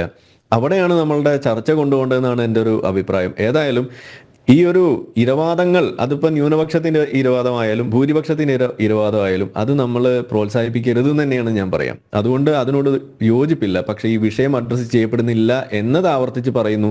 ആ വിഷയം അഡ്രസ്സ് ചെയ്യപ്പെടണം. അതിപ്പോൾ ബംഗ്ലാദേശിൽ അത് പറയുമ്പോൾ തന്നെ നമ്മൾ പറയേണ്ട കാര്യമാണ് ഈ പാകിസ്ഥാനിൽ നടക്കുന്നത്. ഞാൻ എപ്പോഴും പറയുന്നതാണ്, പാകിസ്ഥാനിൽ വളരെ അതിക്രൂരമായിട്ട് ഇത് നേരിടുന്ന ഒരു കൂട്ടം അവിടുത്തെ ക്രിസ്ത്യൻ സമൂഹം കൂടിയാണ്. ബംഗ്ലാദേശിൽ നമ്മൾ പറയുമ്പോൾ അവിടുത്തെ ഈ ഹിന്ദുക്കളുടെ കാര്യമാണ് നമ്മൾ കൂടുതൽ പറയാറുള്ളൂ. ഹിന്ദു കൂട്ടക്കൊല നടന്നതിനെ കുറിച്ച് നമ്മൾ എപ്പോഴും പറയാറുണ്ട് 1971 പക്ഷേ പാകിസ്ഥാനിൽ നമ്മൾ എപ്പോഴെങ്കിലും ചർച്ചയാക്കിയിട്ടുണ്ടോ? ഒരിക്കൽ പോലും ചർച്ചയാക്കിയിട്ടില്ല എന്നാണ് ഞാൻ പറയുള്ളൂ. കാരണം നമ്മളിത് സംസാരിക്കുമ്പോൾ ഇത് ഓഗസ്റ്റിൽ തുടങ്ങിയ ഒരു വിഷയമാണെന്നുണ്ടെങ്കിൽ ആ ഓഗസ്റ്റിൽ തന്നെ അവിടെ ക്രിസ്ത്യാനികൾ നേരിടുന്ന വിഷയം അവിടെ ഉണ്ട്, അവിടെ ഹിന്ദുക്കൾ നേരിടുന്ന വിഷയം അപ്പോഴും ഉണ്ട്. അപ്പോൾ ആ ഒരു ആംഗിളിൽ നിന്ന് നോക്കുമ്പോഴാണ് നമുക്ക് അതിനോടുള്ള ആ ഒരു വിഷമം പങ്കുവെക്കുന്നതും അതിൽ ഇടപെടാത്തതിലുള്ള ആ ഒരു ദുഃഖം നമ്മൾ അവിടെ പങ്കുവെക്കേണ്ടി വരുന്നത്. ഇരവാദം അത് ഭൂരിപക്ഷത്തിൻ്റെതായാലും ന്യൂനപക്ഷത്തിൻ്റെതായാലും നമ്മൾ അതിനോട് യോജിക്കുന്നില്ല. പക്ഷേ നമ്മളുടെ ഗവൺമെൻറ്റിന് ഇനി ചെയ്യാൻ കഴിയുന്നത് ഇത്രയേ ഉള്ളൂ. അതായത് ഇതിനകത്ത് ഇപ്പോൾ ഒരു വിഷമവൃത്തമുണ്ട് BJP സംബന്ധിച്ചിടത്തോളം. കാരണം എന്താണ്, അല്ലെങ്കിലേ ഒരു പരാതിയാണ്, ഹിന്ദുക്കളുടെ പ്രശ്നം വന്നാൽ ചാടി വീഴും എന്നൊരു പരാതി ഉള്ള ഒരു ടീമാണ്. അതായത് ഇപ്പോൾ ഇന്ദിരാഗാന്ധി ആയിരുന്നു ഇവിടെ ഉണ്ടായിരുന്നെന്നുണ്ടെങ്കിൽ ഈ പരാതി അവർ നേരിടില്ല. അങ്ങനെ ഒരു പ്രിവിലേജ് ഇന്ദിരാഗാന്ധിക്ക് ഉണ്ടായിരുന്നു. പക്ഷേ BJPക്ക് അതും ഇല്ല എന്ന് ഓർക്കണം. അതാണ് നമ്മളുടെ ഇവിടുത്തെ ഒരു വിഷമവൃത്തം എന്നും കൂടി ഞാൻ ആലോചിച്ച് പോവാണ്. ഇവിടെ അങ്ങനെ ഒരു സാധനം ഇല്ലായിരുന്നുണ്ടെങ്കിൽ BJPക്ക് കുറച്ചും കൂടി പ്രൊആക്റ്റീവായിട്ട് ഇതിനകത്ത് ഇടപെടാൻ കഴിയുമായിരുന്നു എന്നാണ് ഞാൻ എപ്പോഴും വിശ്വസിക്കുന്നത്. കാരണം BJP സത്യത്തിൽ ഈ സംഘിച്ചാപ്പ പേടിക്കുന്ന ആളുകളുടെ ഒരു ലിസ്റ്റ് എടുത്തു കഴിഞ്ഞാൽ അത് ആദ്യം അതിനകത്തേക്ക് കടന്നു വരുന്നത് BJPക്കാർ തന്നെയാണ് എന്നതും കൂടിയാണ് ഇവിടെ നമുക്ക് കാണാൻ കഴിയും. അപ്പം അങ്ങനെ എല്ലാം കൂടി നോക്കുമ്പോഴാണ് പറയുന്നത് ഈ വിഷയം അഡ്രസ്സ് ചെയ്യപ്പെടാതെ പോകുന്നതിൻ്റെ ഒരു പ്രധാന കാരണം ഇതുപോലുള്ള മൾട്ടി ഫാക്ടോറിയൽ ആയിട്ടുള്ള വിഷയങ്ങളാണ്. ഇതെല്ലാം നമ്മൾ അഡ്രസ്സ് ചെയ്യപ്പെടണം എന്ന് തന്നെയാണ് എനിക്ക് അവസാനമായിട്ട് പറയാനുള്ളത്. ശംഖു, അങ്ങനെ ഒരു വിഷമവൃത്തത്തിലാണോ BJP? ഒരിക്കലും അല്ല. BJP എന്ന് പറയുന്ന പാർട്ടി ഹിന്ദുത്വ അവരുടെ പ്രഖ്യാപിത നയമായി പ്രഖ്യാപിച്ചിട്ടുള്ള പാർട്ടിയാണ്. 1980 ഹിന്ദുത്വ എന്ന് പറയുന്നത് പാർട്ടിയുടെ കോർ ഐഡിയോളജി ആയിട്ട് അക്സെപ്റ്റ് ചെയ്തിട്ടുണ്ട് പാലംപൂർ റെസൊല്യൂഷന് ശേഷം. അങ്ങനെ ഇരിക്കുന്ന ഒരു പാർട്ടിക്ക് ഹിന്ദു സ്റ്റാമ്പ് കിട്ടുമെന്ന് ഭയക്കേണ്ട ആവശ്യമില്ലല്ലോ. അതല്ല, ഈ വിഷയം ആകെ സംസാരിക്കുന്ന ആരാണ്? ഏതെങ്കിലും രാഷ്ട്രീയ പാർട്ടികൾ ഈ വിഷയം സംസാരിക്കുന്നുണ്ടെങ്കിൽ BJP അല്ലേ? അപ്പൊ ഇന്ത്യൻ ഗവൺമെന്റ് തന്നെ സ്ട്രോങ് ആയിട്ട് പ്രൊട്ടസ്റ്റ് ഉയർത്തിയിട്ടില്ല. നരേന്ദ്രമോദിയാണ്, രാജ്യത്തിന്റെ പ്രധാനമന്ത്രി തന്നെ ബംഗ്ലാദേശിലെ ഹിന്ദുക്കളെ സംരക്ഷിക്കപ്പെടണോ എന്നുള്ള സ്ട്രോങ് ആയിട്ടൊരു നിലപാട് ഉയർത്തി പിടിച്ചു കഴിഞ്ഞല്ലോ. ഇവിടെ ചില കാര്യങ്ങൾക്ക് മറുപടി പറയണമെന്ന് ഞാൻ വിചാരിക്കുകയാണ്. ഒന്ന്, ശ്രീ ജയരാജ് പറഞ്ഞിട്ടുള്ള ചില കാര്യങ്ങൾ ചർച്ച ചെയ്യപ്പെടാതെ പോരുതെന്ന് തോന്നുന്നു. അദ്ദേഹം ചെയ്ത അക്ഷരാർത്ഥത്തിൽ ഈ വിക്ടിം ബ്ലെയിമിംഗ് എന്ന് പറയുന്ന സംഭവമാണ്. അതായത് ഒരു സംഭവം നടക്കുമ്പോൾ നിങ്ങൾക്ക് അതിൽ കുറ്റവാളികളായിട്ടുള്ള ആളുകളെ തള്ളിപ്പറയാൻ ധൈര്യമില്ലാതിരിക്കുമ്പോൾ നിങ്ങൾ ചെയ്യുന്ന പരിപാടി അതിൽ ഇരകളായിട്ടുള്ള ആളുകളെ കുറ്റം പറയുക എന്നുള്ളതാണ്. അതിൽ ഇരകൾ എന്തുകൊണ്ടും ഇത്തരത്തിലുള്ള ഒരു ട്രീറ്റ്മെന്റ് അർഹിച്ചിരുന്നു. ആളുകൾ അത്ര ശരിയൊന്നുമല്ല, അവര് പലതരത്തിലുള്ള ദുസ്വഭാവമുള്ള ആളുകളാണ്, അതുകൊണ്ട് ഒരെണ്ണം കിട്ടിയാലും കുഴപ്പമൊന്നുമില്ല, അവരത് അർഹിക്കുന്നുണ്ടെന്ന് പറയുന്ന ഒരു സംഭവം. സാധാരണഗതിയിൽ ഈ എന്താ പറയുക, ഈ പറയുന്ന സ്ത്രീ സംബന്ധമായിട്ട് സ്ത്രീ പീഡനമൊക്കെ വരുന്ന സമയത്ത് സ്ത്രീയുടെ ക്യാരക്ടറിനെ അസാസിനേറ്റ് ചെയ്യുമല്ലോ. അവള് പോക്ക് കേസാണ്, അതുകൊണ്ട് ഇങ്ങനെയൊക്കെ സംഭവിച്ചതിൽ തെറ്റില്ല എന്ന് പറയുന്ന പോലത്തെ വളരെ ഹീനമായിട്ടുള്ള വിക്ടിം ബ്ലെയിമിംഗ് ആണ് ഇസ്കോണിലെ കൾട്ടുകളുമായിട്ട് ഉപമിക്കുന്നത്. ലോകത്ത് പലതരത്തിലുള്ള കൾട്ടുകൾ ഉണ്ടായിട്ടുണ്ട്. ഈ കൾട്ടുകളുടെയൊക്കെ നേതാക്കന്മാർ പലതരത്തിലുള്ള വിചിത്രമായിട്ടുള്ള ആചരണങ്ങൾക്കും അവരുടെ കൾട്ടിന്റെ ഫോളോവേഴ്സിനെ വിധേയരാക്കിയിട്ടുണ്ട്. കൂട്ടമായിട്ട് ആത്മഹത്യ ചെയ്തിട്ടുള്ള കൾട്ടുകൾ പോലും ഉണ്ട്. പക്ഷേ ഇസ്കോൺ എന്ന് പറഞ്ഞാൽ എന്താണ്? ഇസ്കോൺ എന്ന് പറഞ്ഞാൽ international society for Krishna consciousness എന്ന് പറയുന്ന ശ്രീകൃഷ്ണന്റെ അവബോധം പ്രചരിപ്പിക്കാൻ വേണ്ടി പ്രവർത്തിക്കുന്ന ഒരു സംഘടനയാണ്. ഏറ്റവും സമാധാനപരമായിട്ടുള്ള മാർഗത്തിലൂടെ, ആനന്ദ മാർഗത്തിലൂടെ സഞ്ചരിക്കുന്ന ഒരു സംഘടനയാണത്. അവരുടെ പരിപാടി എന്താണ്? അവർ ഭജൻ പാടുന്നു, അവർ നൃത്തം ചെയ്യുന്നു, അവര് എന്താ പറയാ വൃന്ദാവനത്തിൽ ജീവിക്കുന്ന ആളുകളായിട്ട് സ്വയം സങ്കല്പിച്ചുകൊണ്ട് ഒരു ആനന്ദഭാവത്തിൽ ജീവിക്കുന്ന ആൾക്കാരാണ്. സസ്യാഹാരികളാണ്. ലോകത്ത് എത്രയോ രാജ്യങ്ങളിൽ പ്രവർത്തിക്കുന്നുണ്ട്. ഏതെങ്കിലും രാജ്യത്തിൽ ഇസ്കോണുകാരെ കൊണ്ട് എന്തെങ്കിലും ഒരു ബുദ്ധിമുട്ടുണ്ടായിട്ടില്ല. ഇപ്പൊ ഇസ്കോൺ ഏറ്റവും കൂടുതൽ ഫോളോയിങ് ഉള്ളത്, ഇന്ത്യയിനേക്കാൾ കൂടുതൽ ഫോളോയിങ് ഉള്ളത് US-ലാണ്. US-ലൊക്കെ എത്രയോ ഇൻഫ്ലുവൻഷ്യൽ ആയിട്ടുള്ള ഒരു കമ്മ്യൂണിറ്റിയാണ് ഇസ്കോൺ.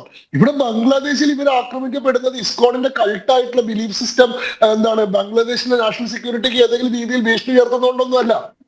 അങ്ങനെ പറയുന്നതൊക്കെ അസംബന്ധമാണ്. ഇവിടെ ചിന്മയ് ദാസിനെതിരെ എടുത്തിട്ടുള്ള കേസ് എന്താ? ബംഗ്ലാദേശിലെ ന്യൂനപക്ഷങ്ങൾക്ക് വേണ്ടി നടത്തിയിട്ടുള്ള പ്രതിഷേധത്തിന്റെ ഭാഗമായിട്ട് ബംഗ്ലാദേശ് പതാകയ്ക്ക് മേലെ ബംഗ്ലാദേശ് പതാകയേക്കാൾ ഉയരത്തിൽ സാഫ്രൺ ഫ്ലാഗ് ഹോസ്റ്റ് ചെയ്തു എന്നുള്ളതാണ്. അതായത് കാവിക്കൊടി ബംഗ്ലാദേശിന്റെ കൊടിക്ക് മേലെ ഉയർത്തിയത് ബംഗ്ലാദേശ് നാഷണൽ ഫ്ലാഗിനെ ഇൻസൾട്ട് ചെയ്യുന്നതാണ്. അതുകൊണ്ട് അയാൾക്കെതിരെ കേസെടുക്കണം. ഒരാളെ കേസെടുത്ത് അറസ്റ്റ് ചെയ്യാൻ, അകത്തിടാൻ, അവിടുത്തെ ഹിന്ദുക്കൾക്ക് വേണ്ടി സംസാരിക്കുന്ന, വോക്കലായിട്ട് സംസാരിക്കുന്ന ഒരാളെ അറസ്റ്റ് ചെയ്യാൻ വേണ്ടി ഒരു കാരണം ഉണ്ടാക്കിയതാണത്. അതിന്റെ പേരിൽ പ്രൊട്ടസ്റ്റ് ചെയ്തിട്ടുള്ള മുഴുവൻ ആൾക്കാരെ അവർ അറസ്റ്റ് ചെയ്തു. ചിന്മയ് ദാസിനെ ജയിലിൽ കാണാൻ വേണ്ടി പോയിട്ടുള്ള സന്യാസിനെ അറസ്റ്റ് ചെയ്തു. ഈ സന്യാസി എന്ത് കുറ്റം ചെയ്തിട്ടാണ്? ഇയാൾ ഈ പറയുന്ന പോലെ വളരെ കോൺട്രവേഴ്ഷ്യൽ ആയിട്ടുള്ള ഫിഗറാണ്, അയാളെ ഇസ്കോൺ പോലും തള്ളി പറഞ്ഞ് അതൊന്നും പറയാൻ പറ്റില്ലല്ലോ.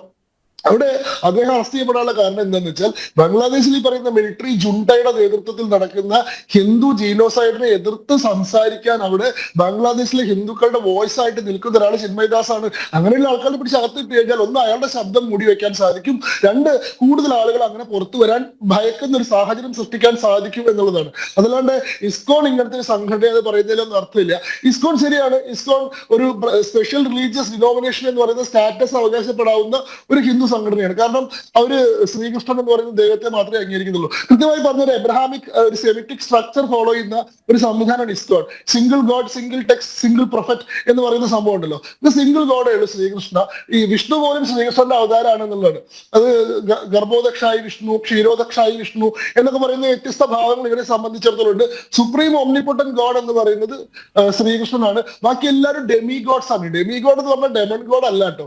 ഡെമൺ ഗോഡ് എന്ന് പറഞ്ഞിട്ടുണ്ടെങ്കിൽ പിശാച് ദൈവം എന്നോ മറ്റോട് അർത്ഥം വരിക. ഡെമി ഗോഡ് എന്ന് പറഞ്ഞിട്ടുണ്ടെങ്കിൽ യഥാർത്ഥ ദൈവമല്ലാത്ത ഒരു ഇൻഫീരിയർ സ്റ്റാറ്റസ് ഉള്ള ദൈവം എന്നുള്ളതാണ്, ഒരു രണ്ടാം നില ദൈവം എന്നുള്ളതാണ്. അപ്പോൾ ഇവർ ശിവനെയും മറ്റെല്ലാ ദേവതകളെയും ഇവർ ശ്രീകൃഷ്ണന്റെ താഴെയാണ് കാണുന്നത്. അതുകൊണ്ട് ഇവരെല്ലാം ഡെമിഗോഡാണ്. ഇസ്കോണിന്റെ സൈറ്റിൽ പോയി നോക്കിക്കഴിഞ്ഞാൽ ഇവർ പറയും എന്താണ്, ശിവനെ ശ്രീകൃഷ്ണന്റെ തുല്യ പ്രാധാന്യത്തോടുകൂടി ആരാധിക്കാൻ പാടില്ല, പക്ഷെ ശിവനെ റെസ്പെക്ട് ചെയ്യണം തന്നെയാണ്. അല്ലാണ്ട് ശിവൻ മോശമാണെന്നോ ശിവനെ നിങ്ങൾ നിന്ദിക്കണമെന്നോ പറയുന്നില്ല. ശിവനെ റെസ്പെക്ട് ചെയ്യണം തന്നെയാണ്. ശിവരാത്രി ആചരണം നടത്താറുണ്ടല്ലോ ഇസ്കോൺ, അതല്ലെങ്കിൽ ദേവിയുമായി ബന്ധപ്പെട്ട് ദുർഗാപൂജ നടത്തുന്നുണ്ടല്ലോ ഇസ്കോൺ. ബാക്കി എല്ലാ ഹിന്ദു ആചരണങ്ങളും നടത്താറുണ്ട്. പക്ഷെ ഇവരെ സംബന്ധിച്ചിടത്തോളം സിംഗിൾ ഗോഡ് കൃഷ്ണനാണ്, സിംഗിൾ ടെക്സ്റ്റ് എന്ന് പറയുന്നത് ഭഗവത്ഗീതയാണ്, സിംഗിൾ പ്രൊഫറ്റ് എന്ന് പറയുന്നത് ശ്രീല പ്രഭുപാദ എന്ന് പറയുന്ന ഇവരുടെ ആചാര്യൻ, ഈ പറയുന്ന ഇസ്കോൺ എന്ന് പറയുന്ന സൊസൈറ്റി സ്ഥാപിക്കുന്ന ശ്രീല പ്രഭുപാദ എന്ന് പറയുന്ന ആളാണ്. ഈ സ്ട്രക്ചറാണ് ഇവർ പിന്തുടരുന്നത്. ഇതൊരു കൾട്ടിന്റെ സ്വഭാവമാണ്. ഇങ്ങനെയുള്ള ആൾക്കാരെ പിടിച്ച് അകത്തിട്ട് കുറ്റം പറയാൻ പറ്റില്ല എന്ന് പറഞ്ഞാൽ ഈ നാട്ടിലുള്ള മുഴുവൻ ഇസ്ലാമിസ്റ്റുകളെയും പിടിച്ച് അകത്തിടണം, ഈ നാട്ടിലെ മുഴുവൻ ഇസ്ലാമുകളെയും ഈ നാട്ടിലെ മുഴുവൻ ക്രിസ്ത്യാനികളെയും പിടിച്ച് അകത്തിടണം. കാരണം എല്ലാ ദിവസവും ഇവിടെ മൈക്ക് കിട്ടിയിട്ട് വിളിക്കുന്നത് അള്ളാഹു അല്ലാതെ വേറെ ദൈവമില്ല എന്നല്ലേ. ഇവിടുത്തെ ഈ പറയുന്ന എന്താ പറയാ ബാങ്ക് വിളിക്കുക എന്ന് പറഞ്ഞിട്ടുണ്ടെങ്കിൽ അത് വളരെ കൃത്യമായിട്ട് ഒരു ദൈവം മാത്രമേ ഉള്ളൂ, ബാക്കി ആരും ദൈവങ്ങളല്ല എന്നാണ് പറയുന്നത്. പക്ഷെ അങ്ങനെ വിശ്വസിക്കാനുള്ള സ്വാതന്ത്ര്യവും അസ്വാതന്ത്ര്യത്തിന്റെ ഭാഗമായിട്ട് രാജ്യത്തുണ്ടല്ലോ. നമ്മൾ പറയുന്നത് ഇത് മാത്രമേ ദൈവമുള്ളൂ, ബാക്കിയൊന്നും ദൈവമല്ല എന്ന് ഒരാൾക്ക് വിശ്വസിക്കാനുള്ള അവകാശമുണ്ട്, മറ്റുള്ളവരൊന്നും നിന്ദിക്കാൻ പാടില്ല എന്നല്ലേ ഉള്ളൂ എന്നാണ്. അപ്പോ ഇതൊന്നും ഒരു കാരണമല്ല ഒരാളെ ജയിലിലിടാൻ. ഇസ്കോണിന്റെ സ്വഭാവം അത് കൾട്ടാണെന്ന് പറഞ്ഞില്ലെന്ന് അർത്ഥമില്ല. അങ്ങനെയുള്ള ബാക്കിയുള്ള എല്ലാ കൾട്ടുകളും നിങ്ങൾ അംഗീകരിക്കുന്നുണ്ട്. അവരുടെ പ്രത്യേകമായിട്ടുള്ള എല്ലാ സ്വഭാവങ്ങളെയും ബാക്കിയുള്ള അവർ നടത്തുന്ന പരമത നിന്ദയെ പോലും അത് അവരുടെ മതസ്വാതന്ത്ര്യമാണെന്നുള്ള നിലയ്ക്ക് നിങ്ങൾ അംഗീകരിച്ചിട്ട് ഇസ്കോൺ പോലെ വളരെ സമാധാനപരമായി പ്രവർത്തിക്കുന്ന ഒരു സംഘടന കൾട്ടിന്റെ സ്വഭാവം ഉള്ളതാന്ന് പറയുന്നതൊക്കെ വളരെ ഷെയിംഫുൾ ആയിട്ടുള്ള വിക്ടിം ബ്ലെയിമിംഗ് ആണെന്ന് എനിക്ക് പറയാനുള്ളൂ. രണ്ടാമത്തെ കാര്യം ജമാഅത്തെ ഇസ്ലാമി ആദ്യം വളരെ സെക്യുലർ ആയിട്ട് തുടങ്ങി, വളരെ ലിബറൽ ആയിട്ടാണ് തുടങ്ങിയത്. പിന്നെ കുറച്ച് കാലം കഴിഞ്ഞപ്പോഴാണ് ഇവരുടെ തനിനിറം മനസ്സിലായത് എന്ന് പറഞ്ഞാൽ ജമാഅത്തെ ഇസ്ലാമി സ്ഥാപിക്കുന്ന മൗലാന മൗദൂദിയാണ്.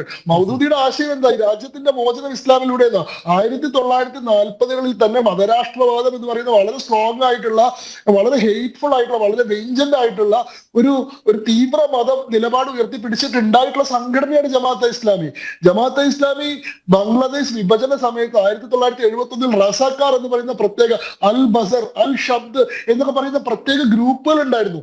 ആർമിയുടെ കൂടെ പോയിട്ട് റെയ്ഡുകൾ നടത്താനും ആൾക്കാരെ കൊല്ലാനും ബലാത്സംഗം ചെയ്യാനും ഒക്കെ നേതൃത്വം കൊടുത്തിരുന്ന ജമാഅത്തെ ഇസ്ലാമിയാണ്. പ്രസിദ്ധമായിട്ട് ഒരു ചിത്രമുണ്ട് അമേരിക്കൻ ഫോട്ടോഗ്രാഫർ എടുത്തിട്ടുള്ളത്. ഒരാളുടെ പാന്റ് നീക്കി നോക്കുന്നത് മതം ഏതാണെന്ന് മനസ്സിലാവാൻ. അതായത് ഈ സർക്കംസിഷൻ നടത്തിയിട്ടുണ്ടോ എന്ന് പറഞ്ഞിട്ട് ഒരു പട്ടാളക്കാരൻ നോക്കുന്ന ഒരു ചിത്രമുണ്ട്. അതായത് അങ്ങനെ നോക്കിയിട്ടാണ് ഒരു ആൾക്കാരെ കൊന്നിരുന്നത്. സുന്നത്ത് ചെയ്തിട്ടുള്ള ആളാണോ നോക്കിയിട്ട് സുന്നത്ത് ചെയ്തിട്ടുള്ള ആളാണെങ്കിൽ അയാളെ വെറുതെ വിടും. അല്ലാത്ത ആൾക്കാരെ കൊന്നു കളയുന്ന രീതിയിൽ മതം നോക്കി മനുഷ്യരെ കൊന്നിട്ടുള്ള ആൾക്കാരാണ് ജമാഅത്തെ ഇസ്ലാമിക്കാര്. 2010 ബംഗ്ലാദേശിലെ സുപ്രീം കോടതി തന്നെ 1971 ഹിന്ദു ജീനോസൈഡിൽ നേരിട്ട് നേതൃത്വം കൊടുത്തതിന്റെ പേരിൽ ബംഗ്ലാദേശിലെ ജമാഅത്തെ ഇസ്ലാമിന്റെ ടോപ്പ് ലീഡേഴ്സ് ആയിട്ടുള്ള 3 ആൾക്കാരെ വധശിക്ഷയ്ക്ക് വിധിച്ചിട്ടുണ്ട്. എന്താണ്, തൂക്കിക്കൊല്ലാൻ വിധിച്ചിട്ടുണ്ട്. ജമാഅത്തെ ഇസ്ലാമിയുടെ ബംഗ്ലാദേശിലെ ഏറ്റവും മുതിർന്ന നേതാക്കന്മാരാണ് അവര്. ഇവർ ഈ കുറ്റകൃത്യത്തിൽ ജീനോസൈഡിൽ നേരിട്ട് പങ്കെടുത്തിട്ടുണ്ട് എന്ന് അവിടുത്തെ ബംഗ്ലാദേശ് സുപ്രീം കോടതി കണ്ടെത്തിയിട്ടുണ്ട്. അപ്പൊ ജമാഅത്തെ ഇസ്ലാമിയുടെ സ്വഭാവം മനസ്സിലാക്കണമെങ്കിൽ നിങ്ങൾ മീഡിയ വണ്ണ് തുടങ്ങിയ സമയത്ത് അതിന്റെ എഡിറ്റർ ആരാണെന്നോ അല്ലെങ്കിൽ മാധ്യമം പത്രത്തിൽ എഴുതുന്ന കോളം എഴുതുന്ന ആൾക്കാർ ആരാണെന്നോ അല്ല നോക്കേണ്ടത്.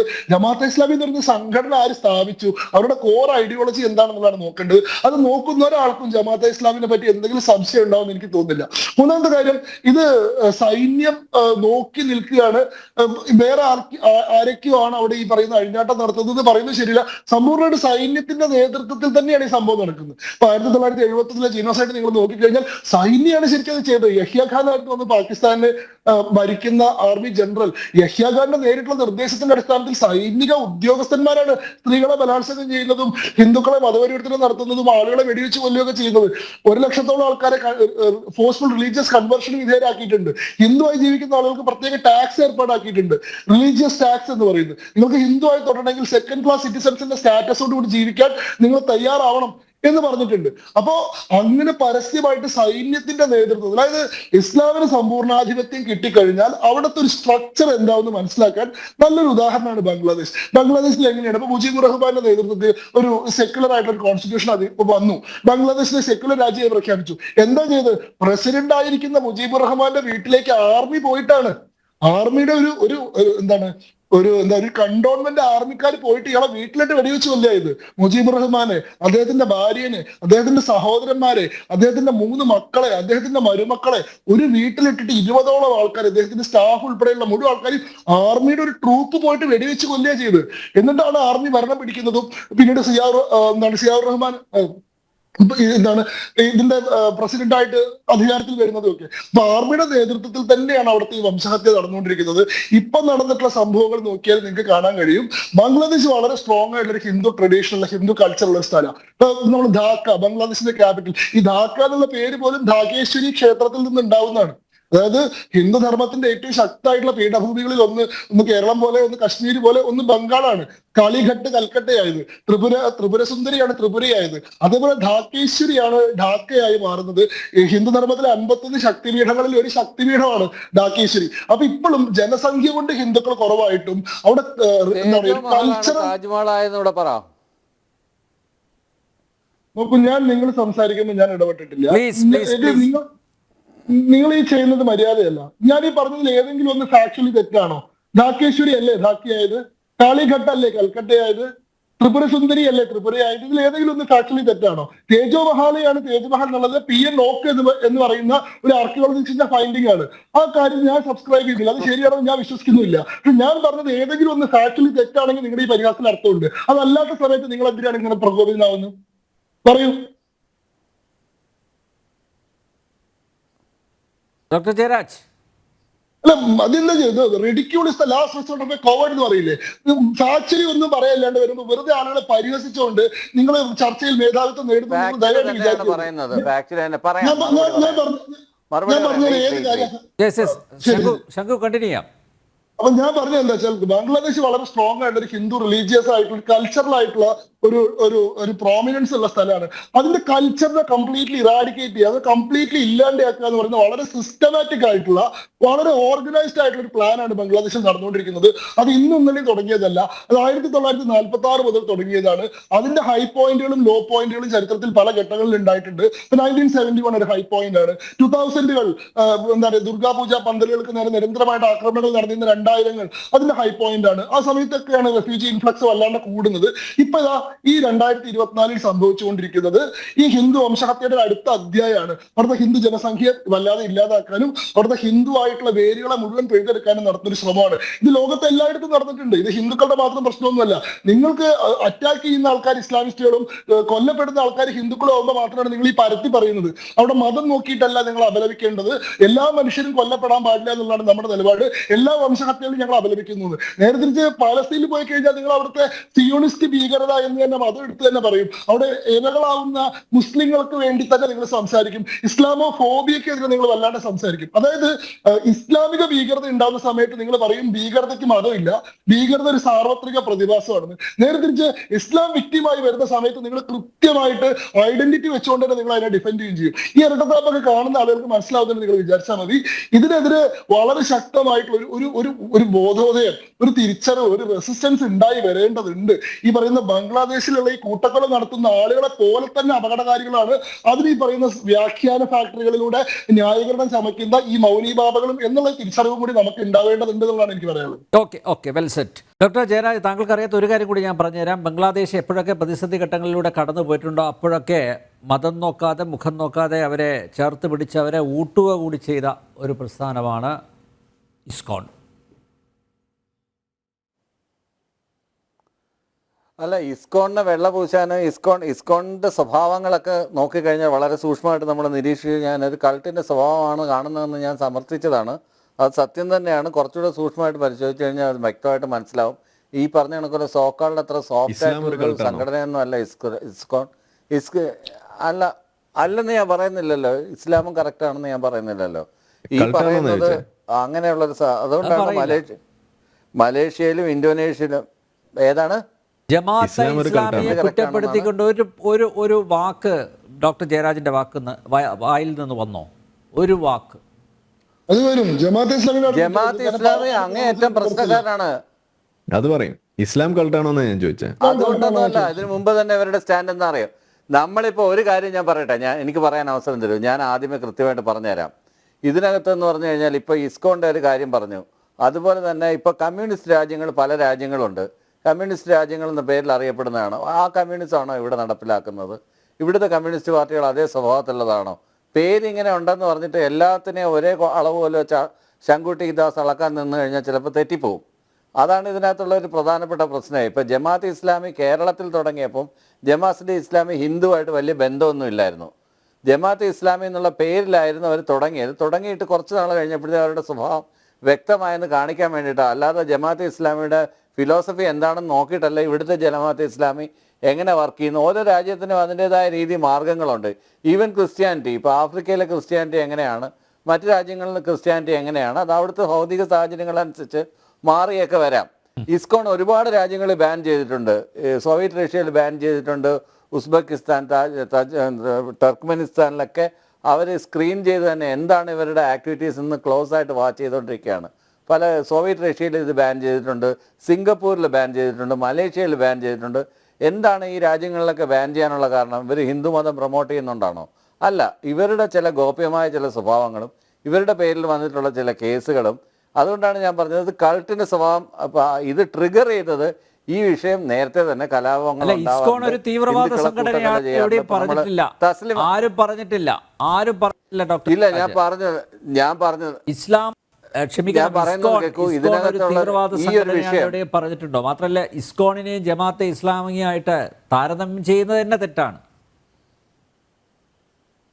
ഞാൻ പറയട്ടെ, ഇസ്കോൺ എന്ന് പറയുന്ന സംഘടന അത്ര വലിയ സോഫ്റ്റ് ആയിട്ടുള്ള സംഘടനയൊന്നുമല്ല. അതിനകത്തും ഇഷ്ടംപോലെ കുട്ടികൾക്കെതിരെയുള്ള പീഡനങ്ങൾ നടന്നിട്ടുണ്ട്, ഇഷ്ടംപോലെ കൊലപാതകങ്ങൾ നടന്നിട്ടുണ്ട്, ഇഷ്ടംപോലെ ഭീഷണിപ്പെടുത്തൽ നടത്തിയിട്ടുണ്ട്. ചില സ്ഥലങ്ങളിൽ മാഫിയ സംഘം പോലെ പ്രവർത്തിക്കുന്ന ഇസ്കോണുകളുണ്ട്. ഇതൊക്കെ അവിടെ നിൽക്കട്ടെ, ഇന്ത്യക്കകത്ത് തന്നെ അങ്ങനെയൊക്കെയുള്ള സ്ഥലങ്ങളുണ്ട്. സ്പൈ വർക്ക് ചില രാജ്യങ്ങളിൽ ചാരപ്രവർത്തനം നടത്തിയിട്ടുണ്ട്. ചില രാജ്യങ്ങളിൽ ചർച്ച ചെയ്യൂ. ഇസ്കോണിന്റെ ബംഗ്ലാദേശിലെ പ്രവർത്തനങ്ങൾ നോക്കൂ. അവിടെ മതം നോക്കിയല്ല, മുഖം നോക്കിയല്ല അവർ ചാരിറ്റി പ്രവർത്തനങ്ങൾ നടത്തിക്കൊണ്ടിരിക്കുന്നത്. അങ്ങനെയല്ല. ഇസ്കോൺ ഒരു രാജ്യത്തും അവർ മതം നോക്കിയൊന്നുമല്ല പ്രവർത്തിക്കുന്നത്. എല്ലാ മതത്തിൽപ്പെട്ട ആളുകളെ അവർ ഇൻവൈറ്റ് ചെയ്യും. ഇൻവൈറ്റ് ചെയ്ത് കയറി കഴിഞ്ഞാൽ പിന്നെ അവരുടെ രീതികൾ അവലംബിക്കണമെന്നേ ഉള്ളൂ. അവരെന്ത് ചെയ്തു? അതൊക്കെ കൃത്യമായിട്ട് അറിയാവുന്നതാണ്. ഞാൻ പറഞ്ഞത് ഇത്തരത്തിലുള്ള ജീനോസൈഡുകൾ ബംഗ്ലാദേശിന്റെ തുടക്കം തൊട്ടേ, അതായത് ചങ്കുതി ദാസ് പറഞ്ഞ കണക്കല്ല 1940 തൊട്ടേ ഇതുപോലുള്ള കൊലപാതകങ്ങൾ ബംഗ്ലാദേശിലും പാകിസ്ഥാനിലും നടക്കുന്നുണ്ട്. ആ നടക്കുന്നുണ്ടെന്ന് പറഞ്ഞിട്ട് ഇപ്പം നടക്കുന്ന കാര്യങ്ങൾ നമ്മൾ ഇപ്പോഴത്തെ അവിടുത്തെ രാഷ്ട്രീയ മാറ്റമാണ്. ജമാഅത്തെ ഇസ്ലാമിയുടെ കയ്യിലേക്ക് ഭരണം വന്നപ്പോഴാണ് ഇത്തരത്തിലുള്ള കൂട്ടക്കൊലകൾ വീണ്ടും നടക്കാൻ തുടങ്ങിയത്. ഒരു ഇടവേട്ടായിരുന്നു. അവിടെ നിന്ന ഒരു ഭരണകൂടത്തിനെ മാറ്റിമറിച്ചുകൊണ്ട് ഈ തീവ്രവാദികളുടെ കയ്യിലേക്ക് ഭരണം കിട്ടിയപ്പോഴത്തേക്കും അതിപ്പം നൈജീരിയയിലെ ബോക്കോ ഹറാം ആണെങ്കിലും ഇതേ മെത്തേഡിൽ തന്നെ പ്രവർത്തിക്കുന്ന മറ്റു മതക്കാരെ എല്ലാം കൊന്നെടുക്കുക, വംശഹത്യ നടത്തുക. മതരാഷ്ട്രവാദത്തിൻ്റെ ഒരു പ്രധാനപ്പെട്ട പ്രശ്നം ഇത് തന്നെയാണെന്നേ. നേരത്തെ കേണൽ എസ് ഡിനി പറഞ്ഞ കണക്കോലെ അതേ അനുഭവം എനിക്കുണ്ടായിട്ടുണ്ട്. അന്ന് ഈ 2020 വേൾഡ് കപ്പ് നടക്കുന്ന സമയത്ത് ഞാൻ മലേഷ്യയിലാണ്. ആ സമയത്ത് ഈ പറഞ്ഞ കണക്കോലെ പാകിസ്ഥാനി സ്റ്റുഡൻസ് ഉണ്ട്, ബംഗ്ലാദേശി സ്റ്റുഡൻസ് ഉണ്ട്, ഇന്ത്യൻ സ്റ്റുഡൻസ് ഉണ്ട്, ഞാനും കുറേ അധ്യാപകരുണ്ട്.